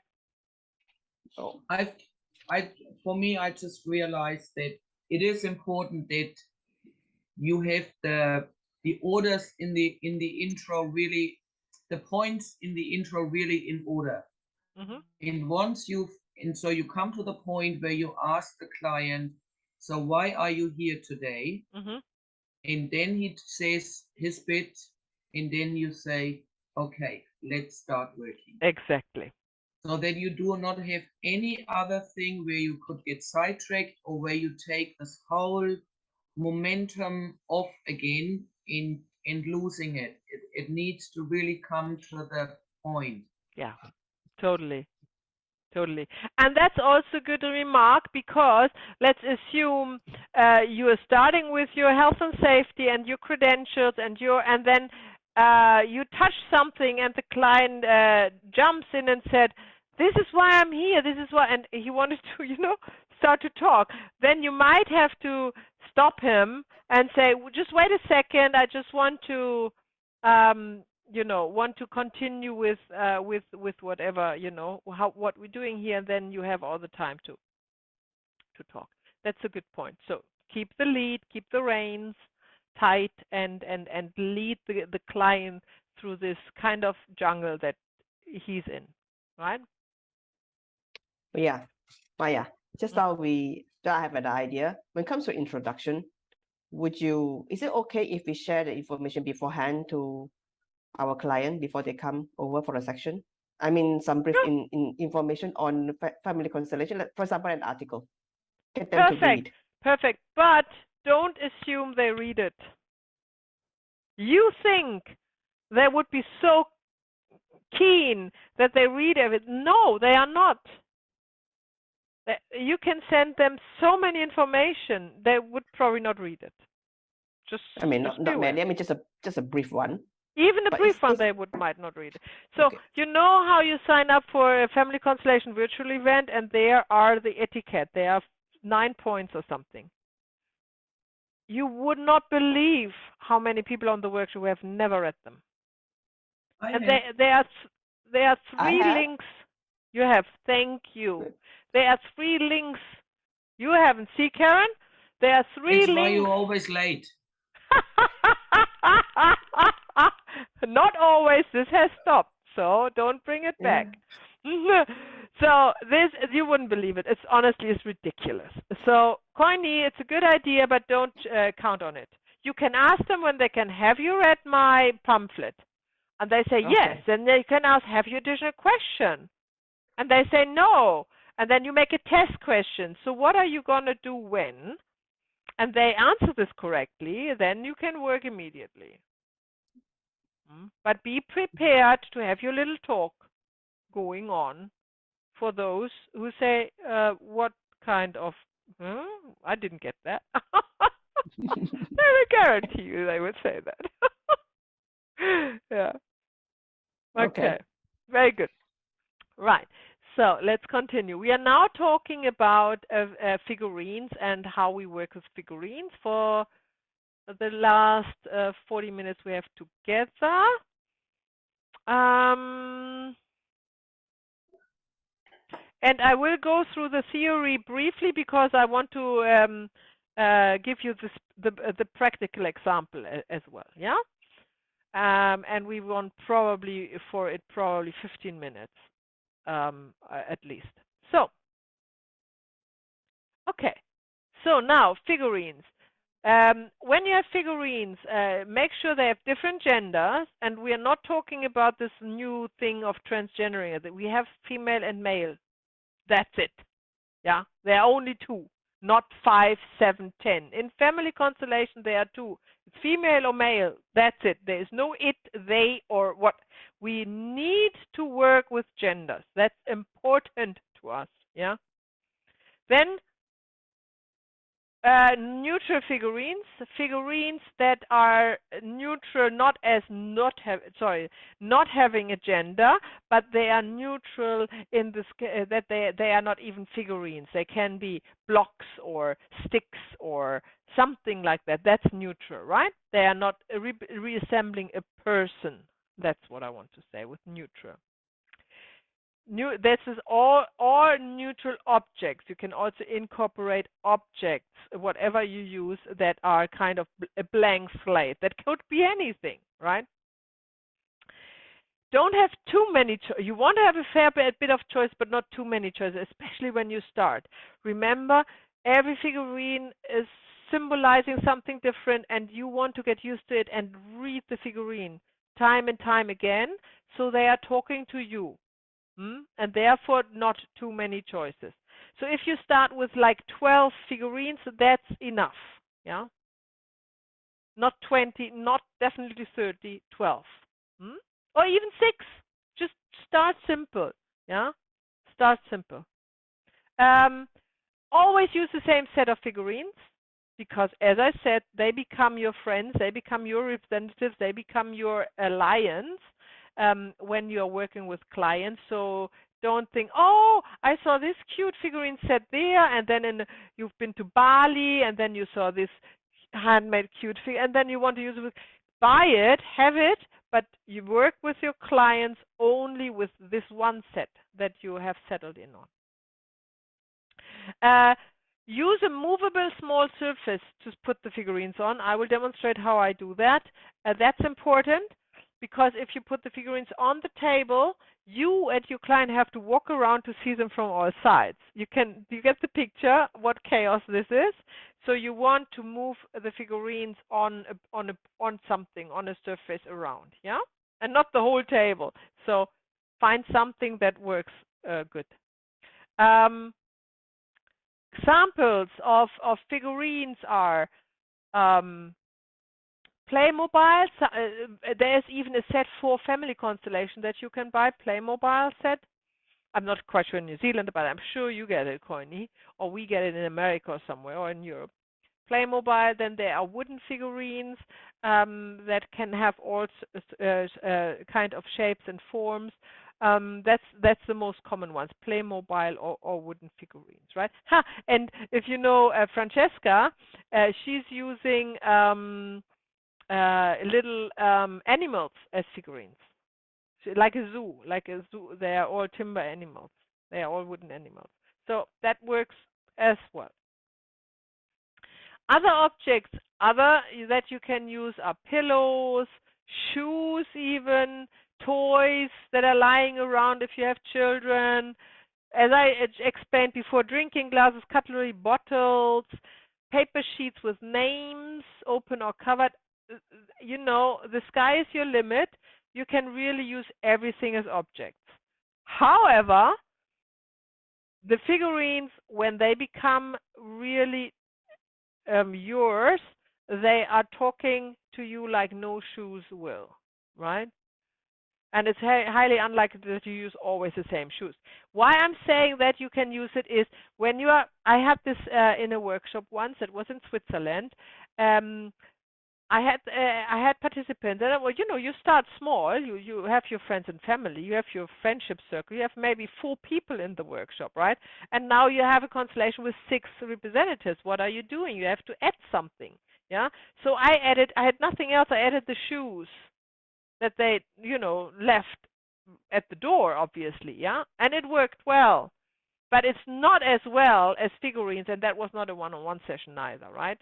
But if you have a shoe fetish and the shoes are talking to you, and fine, use the shoes, right? So whatever works, as long as they are clean. Okay, so we will go, and I will show you exactly everything when I'm sharing the screen. We will go through a session, one of my one-on-one. I know, no, not you, Kerstin, right? But Connie and Karen, you have been on one-on-one session, and we worked with the figurines. But now you look at it completely different, not from the perspective of a client, from a perspective of a facilitator. You look completely different on the figurine and everything else, right? So I do the intro session with the figurines, and then the closing, of course. That's what we want to look at, and then the follow-up. So let me share my figurine board with you.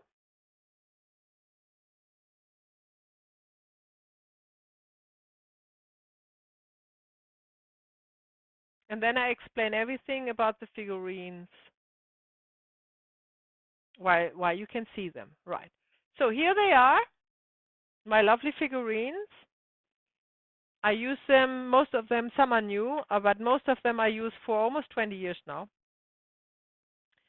These figurines are coming from Switzerland. They're handmade. They are coming from Psychiatric Centrum, where the patients are doing these figurines. There's lots of love in there, hand painted as well.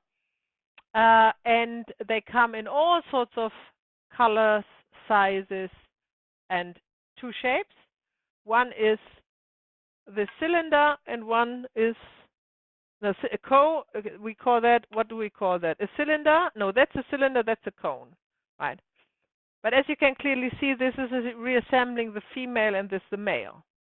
That doesn't mean that they are picked as female or male, but you know that they are representing male and female. That's important. The client doesn't need to know that, right?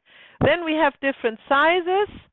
So we have, I think I have exactly 7 sizes for the 7 generations. I use the sizes for generations if I choose figurines for the client.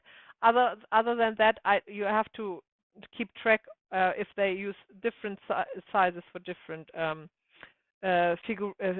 generations, right? So we have this, and we have even the tiniest small one. So this is the same. 1, 2, 3, 4, 5, 6. I think I'm missing a size here. Which one is that? That's the same. Interesting. Maybe I only have 6. To your Maya, from me to your right or to your left, the blue and the black should be the difference. Further to the board, towards, yeah, and then, yeah, this size.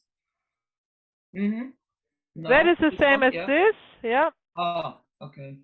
That's it. But anyhow, it's maybe just 6. I maybe just have 6 generations. So you don't need 6 at all. 3 different sizes is plenty for you to work with, right? So don't think that's the way to go. What else can I tell? They have different faces, so, or hairdos. That's another point. You need whatever you use, and let's go back to the example of shoes versus pillows. The difference between shoes and pillows is the pillows don't show a direction. A shoe does. You know how a shoe has an opening on one side and a closing. So you can say, okay, the opening of the shoe where the shoelaces are is the face, for example. With a pillow, that's a little bit more tricky, right? With the figurines, it's very easy as long as they have a haircut. So then you know, because when you turn them around, you see in which direction they are looking, right? And you know how important that is. So the direction. So they need a hairdo. A bold figurine does do nothing. Of course, you can say, well, I just paint a face on it. I would stay away from that because the face is too detailed. Gives too much. There is so much interpretation that can go into this face, right? The emotion, for example. But if it has a driven face, maybe with a smiley, you can't see sadness in there. It's just almost impossible, right? So that's why I don't like Playmobil, because they do have faces.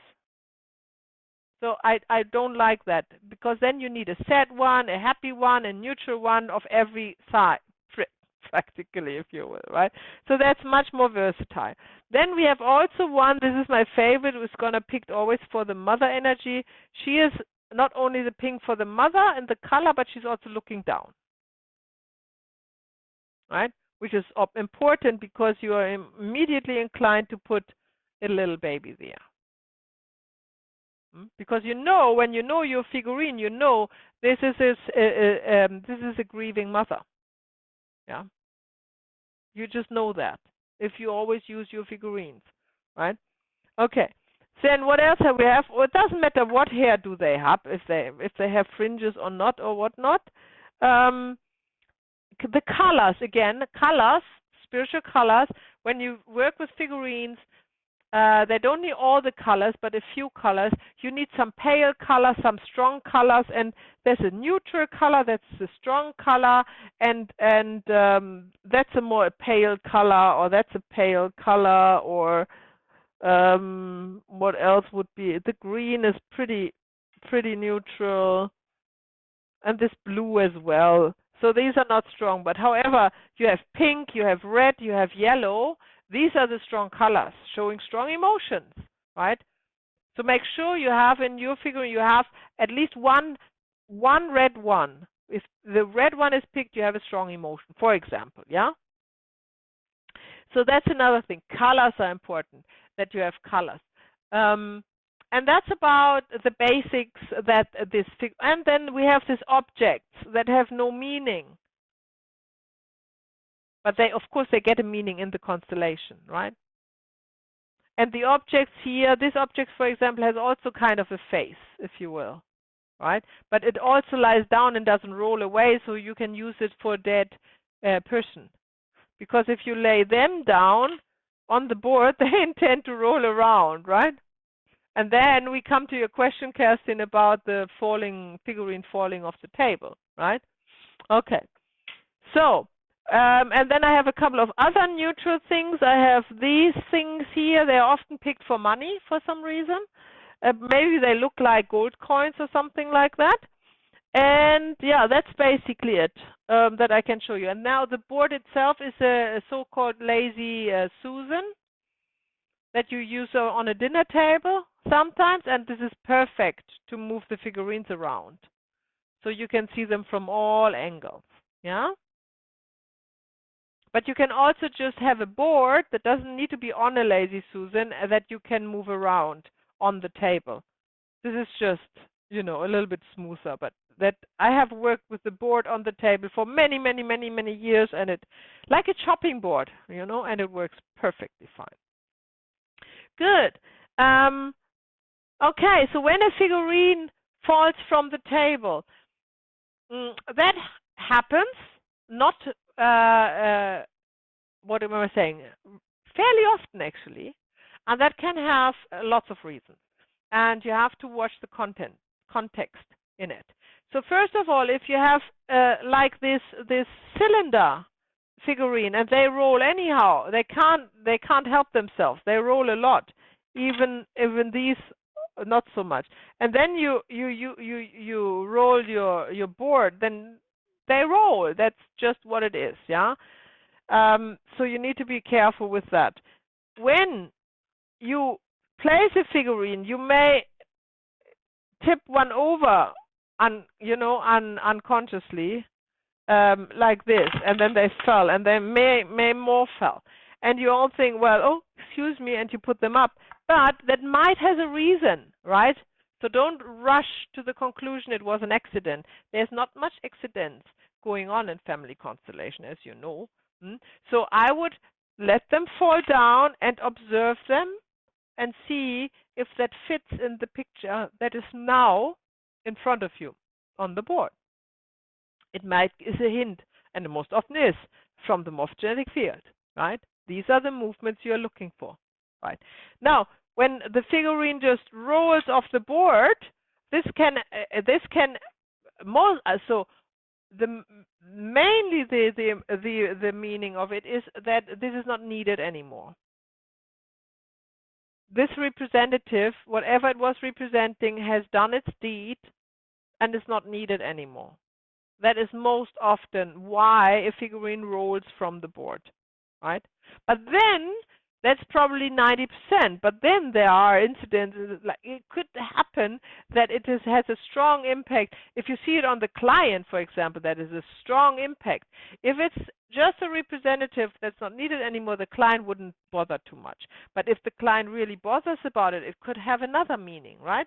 It could be that somebody doesn't want to face a dynamic, doesn't want to work on what's needed to be worked on, lots of other meanings, right? So just because you know that there's a rule doesn't mean that the exemption is not also possible, right? And that would be an exemption to the rule. Yeah? So, Maya, would you say that you actually, if something is happening, like you say, accidentally, or is happening on the board and you're not sure if it's an accident or if it has a meaning, then my intuition would say you check back on the client's face or on the client's reaction. Yeah. You check the reaction and you also your own, and you always keep an open mind, and always before you rush to conclusion that it is an accident, you take a moment, take a breath, and observe the board. It will reveal the importance of this figurine tipped over or not. It will definitely do that if it has an importance, right? Okay, now let's do a constellation finally with the figurines. So, is there anything anybody wants to look at?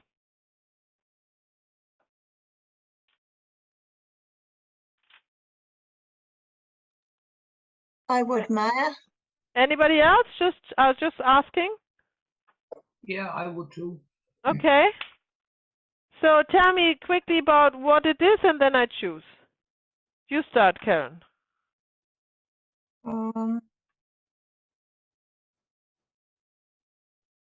I would like to investigate a work dynamic. A work dynamic, okay. Right. And what is it that you want, Kerstin? My mother and me. Your mother and you. Can I Very share?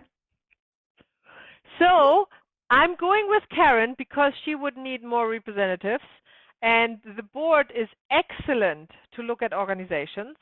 It's very, very good tool to do that. And the mother dynamic, I think, would be great to look at in a workshop when you have an actual representative of your mother. So you know more about her emotional state. Okay, Karen. Right. What are we looking at? So we're looking at a very interesting set of circumstances that began about 2 months ago, where there was a traumatic event at work that I took care of. And since then, there has been ongoing procedural action against me that is, it doesn't belong there, but they're still trying to force me out. And it's just about to go into personal grievance. But what's peculiar about it is that all the way through, so I'm on paid leave at the moment, but all the way through, they've never backed down. At each meeting, they've dug in deeper and deeper, but they've kind of escalated a result of where I should be or what they would want from me.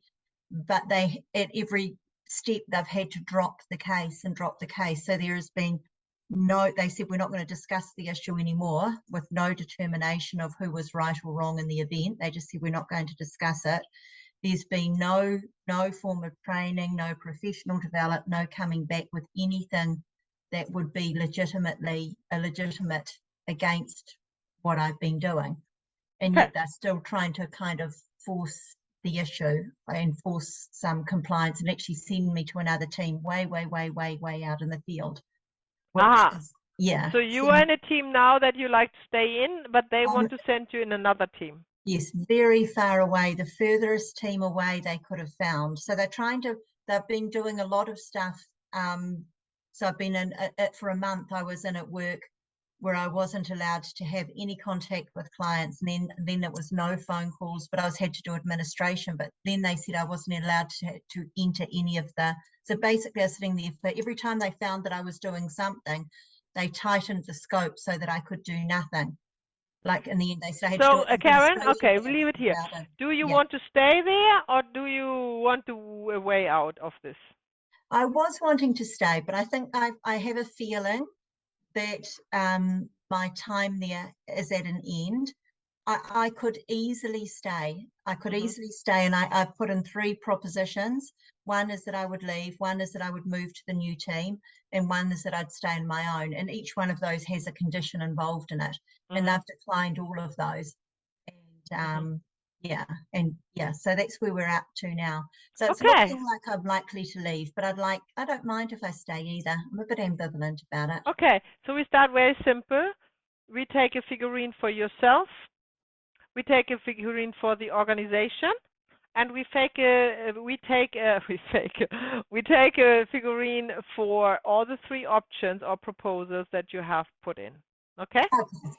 All right, so the organization would be in the far corner. There's big yellow.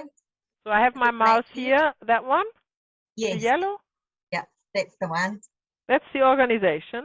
That's the organization. And I would be, I was the only pink one, the lady looking down. Yep, but we have a purple one as well. So she's pink, and then she's purple. She looks like black, but she's actually purple. And then, that's about this in this color scheme. Right. Yeah.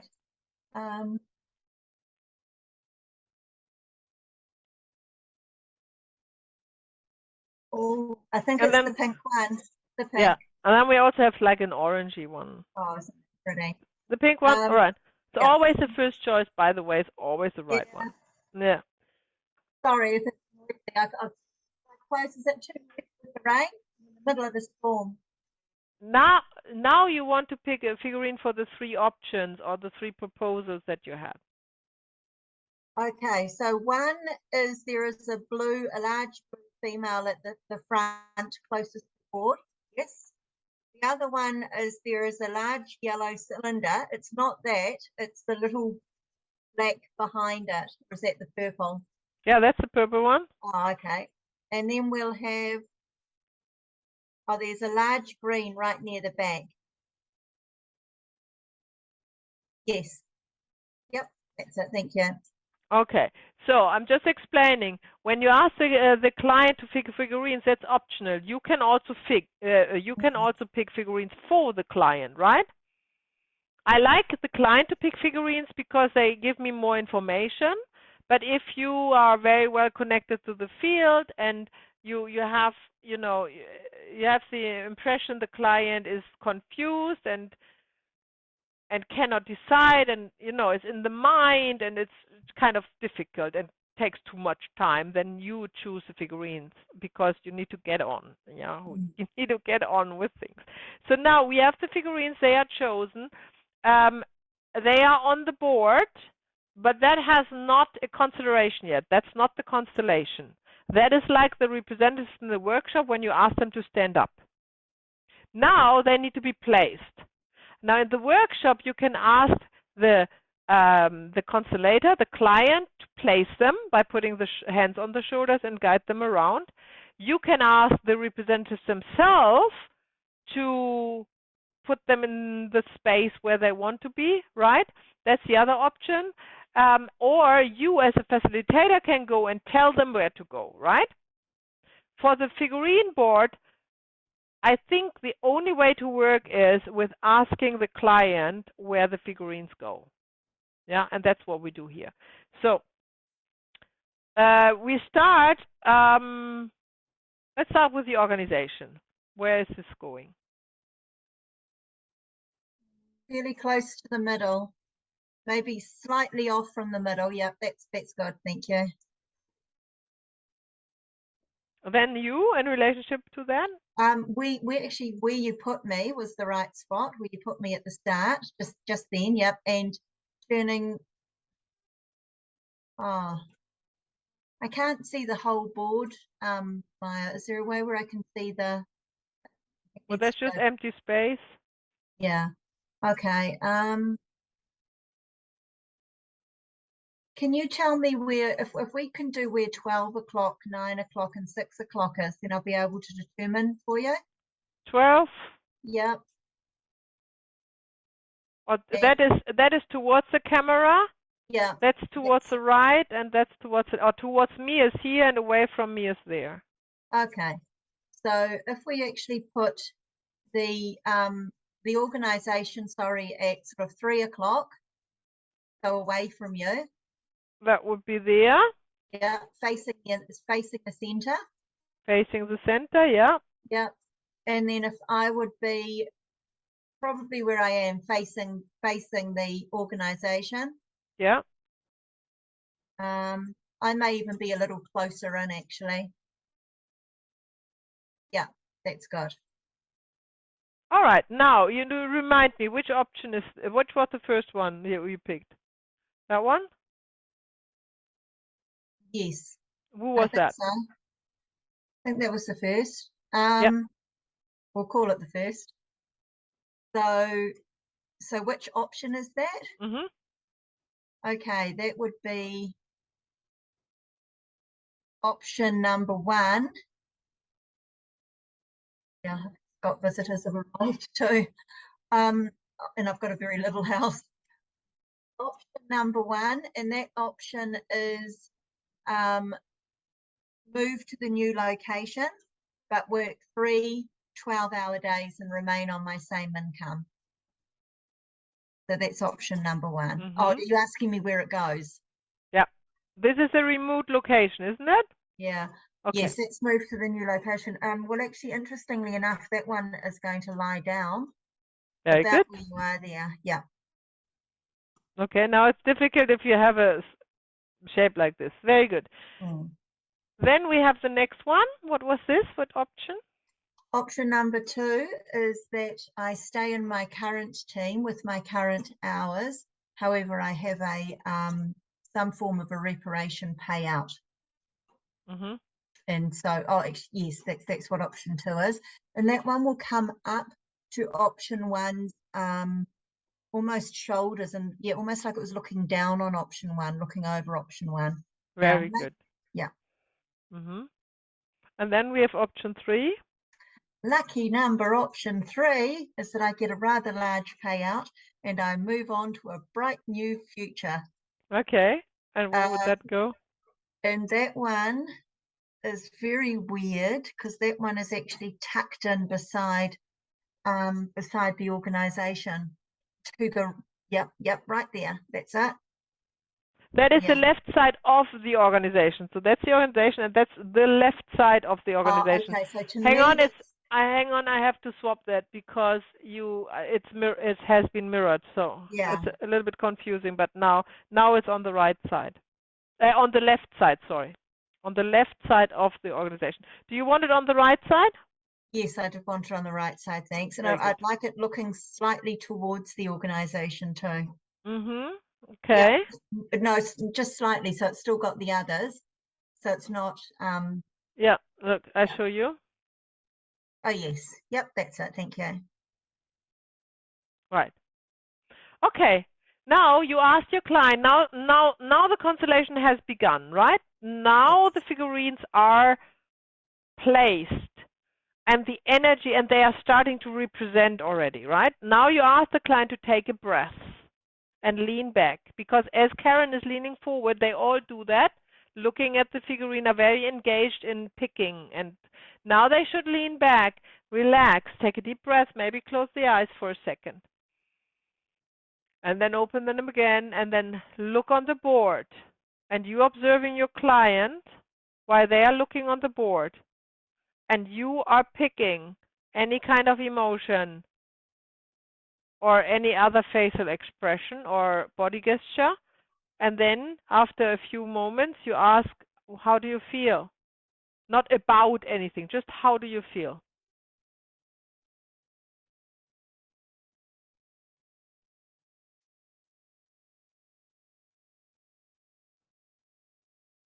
I feel okay.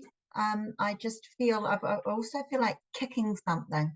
So there's a little degree of kind of anger or resentment there. Very good. And this is why you are settling into the pink color. Just remember our color scheme. The strongest color on the board is the pink, right? It can only be topped by a red figurine, which isn't represented, right? So that means a strong emotion. I'm not saying which one yet, and the client can say that, maybe clarify, but it is a strong emotion, so we know that, right? So there's an emotional issue going on in this situation, no doubt about that. What did you just say, Karen? Just remind me just before I talked. I said that I felt like kicking something. Kicking, yeah. Yeah. Kicking something. Now, this actually looks like, it has been kicked over or something like that, right? And I feel like kicking that actually, to be fair. Yeah. So now I put you a little bit more in the picture here. At the moment you are looking kind of, so you because of the figurine Karen has chosen, although she said she's looking at the organization, she physically can't look at the organization because she's looking down. The figurine is small. Yeah. So she needs to be actually here to be able to look at the organization. Yeah, can you see that? But she is over here. So that gives us immediately the hint that she's actually not looking, although she wanted to, and she said she's actually not looking at the organization. She's looking rather somewhere else, which is much closer to her. And obviously that is the blue one. Yeah.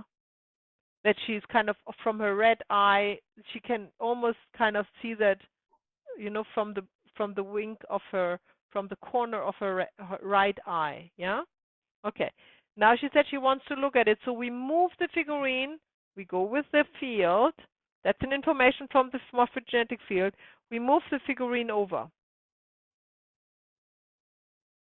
Right. And I like to put my finger, you don't have to do that, but I like to put my finger on the figurine to help the client to connect, because I like the client to represent all figurines. I'm not representing figurines. I'm facilitating. I'm barely ever representing a figurine. So I ask the client to feel into the resonate with the morphogenetic field, feel into the figurine where I have my finger on. So now I ask you, what do you feel with the pink one? Has anything changed? Yeah, there's sadness. Well, it's not sadness, it might even be grief. Yeah. Um, Yeah. Very good. Yeah. Do you want to change the blue one? Or is this still the right one? the blue one can actually stand to the outside of the green one now. Meaning? It could stand up if it wants to. Oh, no, that's not right. Good. Yeah. So let's go into the blue one then. Mm. What do you pick up?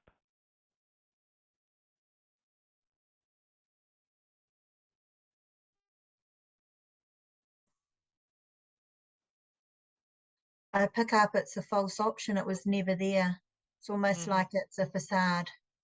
Like it's not like it's not real, is what it feels like. It's And just that was the representing. remote location. Yeah. Yeah. And it's representing something that's actually not even. But it made you grieve. It made you sad. Yeah. Yeah. So now we know, we go out of the head, always refer back to what has been said, what was deeper, on a deeper level. Yeah. So you're not starting in a one-on-one situation that is, as I said before, it's likely to happen that you're starting to talk over things. Now you always go back to the emotion, remind yourself and your client of the emotion you're working with, the sadness, the grief, this, which is also represented by the figurine. You can clearly see that. Yeah. Come back to that and say, and start to use some words, some words of power. So in this case, because the figurine is so large and lying down, I'm not quite sure where this, goes. So we are testing something. So if you say, Karen,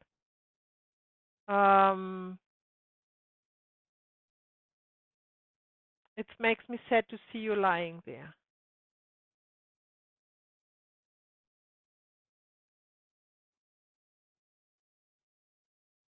It's not. You can see. Can you see? It is not the right thing to say. So yeah, it feels right to say it makes me sad to see you're not real. Okay. She is real. She's represented. And remember, when you do an organization constellation, in fact, you're doing family constellation because the organization is representing unconsciously, always reflecting to you your family system, right? So we are actually working, the client doesn't know that, but you know that. We are working with actually family members, yeah? And when you think not real, not an illusion, we have to translate that, yeah? So what would be a family member who is not real, who is an illusion? What kind of family member would that be? Unborn. Yeah, that's same, thinking the same. An unborn child, exactly. And this is why I wondered if you wanted to change it to a smaller figurine before. When I asked you, do you want to change the figurine? I had in my mind that needs to be smaller, but you said no. So we go with the client, all right? Yeah. But if we now have assessed that we may a grieving here, because it's a mother figurine. She always grieves about an unborn child or a lost child, always. I know that because I know my figurines, right? So then I would say, I would suggest to the client, Karen, to say, now I see how much I missed you. Now I see how much I missed you. Ah, yes. Right? Mm. Very good. Very, very good. And now you ask the client, because there is a connection now happening. There is now a deep connection happening. Now ask your client, who is this? A grandchild. A grandchild. Very good. And isn't that interesting that it is so big? That, Mm. I think it's very interesting. So that means it's not your child, because your child you would always have chosen a small one. But in your imagination, it was a potential, a big potential Mm. in this grandchild. This is why it's a big figurine, right? Right. Very good. Very, very good. So now that you know that and you see that, I see a smile is coming to your face. What does it mean to you? Well, I guess it's just nice to acknowledge the child and to Yeah. know that there's a connection and know that there's love. And I Yeah. think that's what the smile is. It's just that Exactly. actually when I remembered the Mhm. child, I actually felt a sense of love, and I felt that sense of joy that I had, and Say, that's, yeah. yeah, Say to the figurine. Now I see. Now I see now I see the loss that we have by not having. How can we put it? Your potential realized, or something like that. Something yeah, like that. Put it in your own words. yeah. Now I see the loss that we have in not having your potential realized in this lifetime. Mm-hmm. Yes. Right. So remember, acknowledging what is always where you go with, right? Don't need to look anywhere else. It's always finding out what is true and say it. Hmm? And now, of course, you have to add, and you will add, but it was your destiny, wasn't it? But it was your death, It was your destiny, and I accept that. and I accept. Because on a soul level, this child has chosen not to be there for long, for whatever reason. Hmm? And that is also acknowledging what is, right? Okay. So what would be the next step? What do you want to change on the board? Is there anything? I'd like to move the child off board, Yeah, and I'd like to look at the green figure. which you now do because you're almost in the Yeah, right distance. You yes, want to we want to move forward a little bit yes, a little bit. Thank you. so you can see here. Yeah, Yep, okay. that's it. What do you want to say?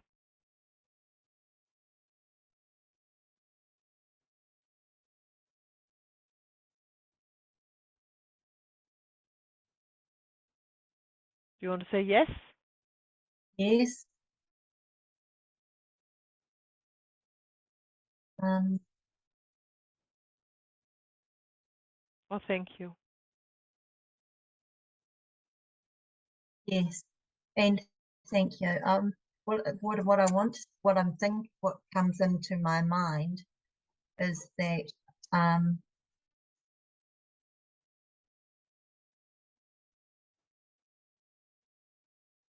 well, it's really that I love you. And I'm feeling concern, and I'm feeling be distress or disquiet or not disharmony, distress over hurt that the green figure is carrying. Okay. Mm. Now, from the perspective of the facilitator and the observer, you ask the client, say yes or thank you, right? Because you want to know what dynamic is there. And now the client takes you astray with an emotion. Did you see that? And you haven't got an answer. So now we bring her gently back and say, she has to say yes and thank you and see what feels better. Yes is the one. Yes Yes is the one. Yeah. Very good. Now that you know yes is the one, means not parting. Yes means accepting, right? And this was the option with your existing team, wasn't it? Yes. Your existing team, what was the condition? stay on my existing team so just resume as normal and receive a financial compensation for what's gone down. I've asked for some form of reparation for 2 months, but Okay. I've asked them to come forward with what that would be. Very good. Now we want to feel into this figurine, and you're representing it.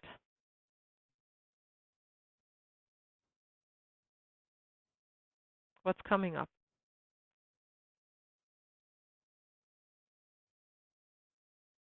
Feels quite soft and accepting, like quite soft and accepting and loving, like welcoming, like not welcoming, but as in high joy welcoming, but accepting and welcoming in. Very good. And it's also in line with kind of the face. It's open. There's nothing emotional going on. And it's tall as well, so it has like a big arms to hug, if you will, the picture. Yeah. And it's the green color, of course, is the spiritual color of the heart, right? The chakra, the heart chakra, green. And nature. So nourishing. So that is, so you, even if Karen as a client wouldn't have said that, that's what you know after the studies, right? That's what you already know, right? So this is why you insist to settle in a yes or a thank you, because you only need to know if there is a way towards or away. Yeah? All right.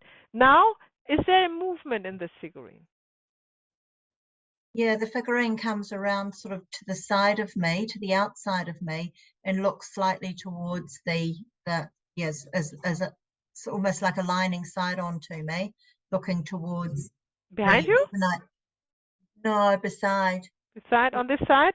Yeah, and looking towards the organization, as am I looking towards the organization.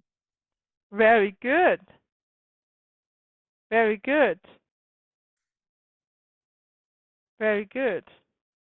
So now we go to the organization. That's the last thing we do. Connect with the yellow figurine. Is anything coming up? Yeah, it feels like it almost wants to rush up close, like as in confronting, but actually where it's rushing to is the green figurine and not to me. So it comes up very close and very fast towards the green figurine, as if, yeah, like that's it. Yeah. And how do you feel about that? Who am I? Which one am I? Me? You're pink. Yeah. Sorry, I didn't know which one I was representing at that time.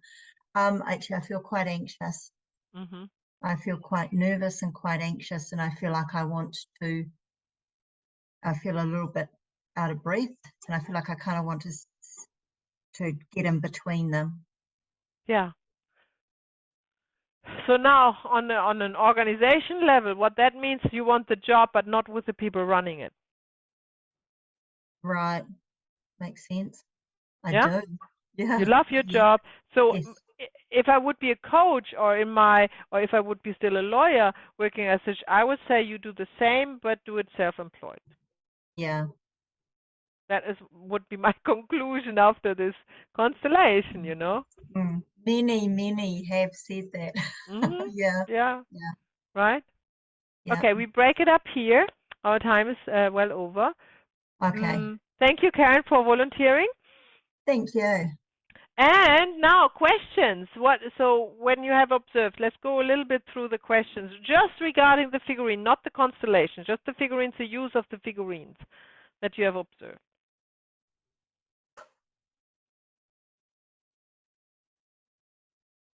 Kerstin. No, I haven't got. Everything clear? Yes. Oh, wonderful. That's wonderful. Wonderful. I have actually, I have been with you and we have used the board. So I do know. Oh. Remember, I've been to you privately before I started that course. Oh, well, yes, of course, before. Very good. But now you know it, of course, much better, what all this means. Good. Brilliant if you have no questions. So that was just a demonstration, could be anything else, but that was what we got for today, how to constellate a one-on-one session Yes, with a I have figurine? no question. It's because I'm still quite blurred. I cannot see the expression, Maya. What can you not see, Coiny? Well, I mean, in the workshop, you have representative. It's all real human being telling you the Yeah, exactly how they feel. But yeah. this one, like They the don't one, speak the to you. pink. Yeah. That is because you haven't worked with them yet. Just like for example, the pink. Yeah, The pink with the head looking down. yeah. If you have a figurine that is so specific like this, and you had like done 20 constellations with clients or say friends and families, and this is always picked for a grieving mother, and in this case a grieving grandmother, right? Then you just know this. How do we even know that it is now representing a grieving grandmother in this constellation? That's my problem. Well, she said that. That was an information from the field that it's her grandchild. Yeah. So you just go with what the field is revealing to you. You don't do that too much in your head, Coiny. I would love to grab in there, get your mind out, and give it a rest somewhere, and just let you go with the flow. You can do that. I know that. You can't totally trust. You don't need to trust yourself. You don't need to trust your mind. You trust the field. That is much more powerful than you could ever be. And you will access it when you drop your concerns, and you don't try to think about it. You really have to get a board. I'm actually selling this kind of board, so I will introduce you tomorrow about it, and practice it. Yeah. Just the thought comes to my mind. You can even do it with a random person on the street. You know how musicians need to go on the street and play in front of a crowd that they never see to become really good and confident about playing? Do the same. I mean, it sounds silly. I've never seen that before, but it's just a thought.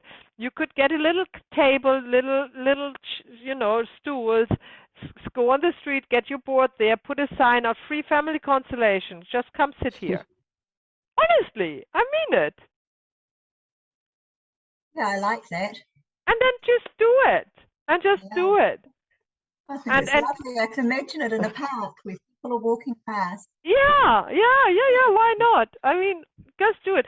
And then you cannot make mistakes. You just play around. They have no expectations, none. But you will learn to use your figurines. I probably should start with Christine and Karen. Yes, we can do that too. Yeah. Can you say that again, Coiny? I probably should start with you and Karen. The practice. You can do that, of course. Yeah. Do you read any books, Coiny? Do you have any family constellation books about like the Order of Love, or have you got any of those? Yeah. Yeah, Coiny studying. But reading is reading. The practice is very different. But what I wanted to say is that you get examples in there, and if you have a board and you have figurines, take the examples that you have and place the figurines onto the board. So you don't just do it in your head. You actually see it in front of you, the experiences that are being told or talked about. Yeah. So then you get a wee bit of a better insight, or you get familiar to it. That's what I'm trying to say. That's a good way to put it. Yeah. I'm sorry, everyone. I've got to. No, we all need to leave, Karen. Me too. Yeah. I need to get. I see you in the next workshop. See you tomorrow. That's tomorrow night, isn't it? Tomorrow is 6 o'clock. Yeah. What am I saying? Tomorrow is of course the next module, the last module. See you tomorrow. Yeah. But tomorrow is from 6 to 9. Tomorrow is an hour later. Is it? Yeah, that's what it says on the calendar. When I signed up today. Tomorrow from 6 to 9. How weird. I can't even recall why I did that. Do you want that, or do you want like the same time? I'm actually, I can. hang on, let me just, can- before I make promises, but I'm pretty sure that, I don't know why I did that. But it's, if Because I was did it for a surprised that purpose, because I looked it up and I thought, oh, okay, so tomorrow is from 6 to 9. I'm fine with the same time. Yeah, for me as well. Yeah, Everybody? me as well. Same I can do time? the same time. 5 Yeah. And I o'clock? sent you, and I sent you the link 15 minutes before. Okay, so Okay, tomorrow is cool, 5 thank o'clock, you. is that right? Yeah. Cool. Yeah. Okay? And then, yeah. And then Okay. we and can when- continue to talk about that. Yeah, Thank cool. you. Okay. Thanks, Okay, Mark. thank you. Bye. Bye-bye. Bye-bye. Bye.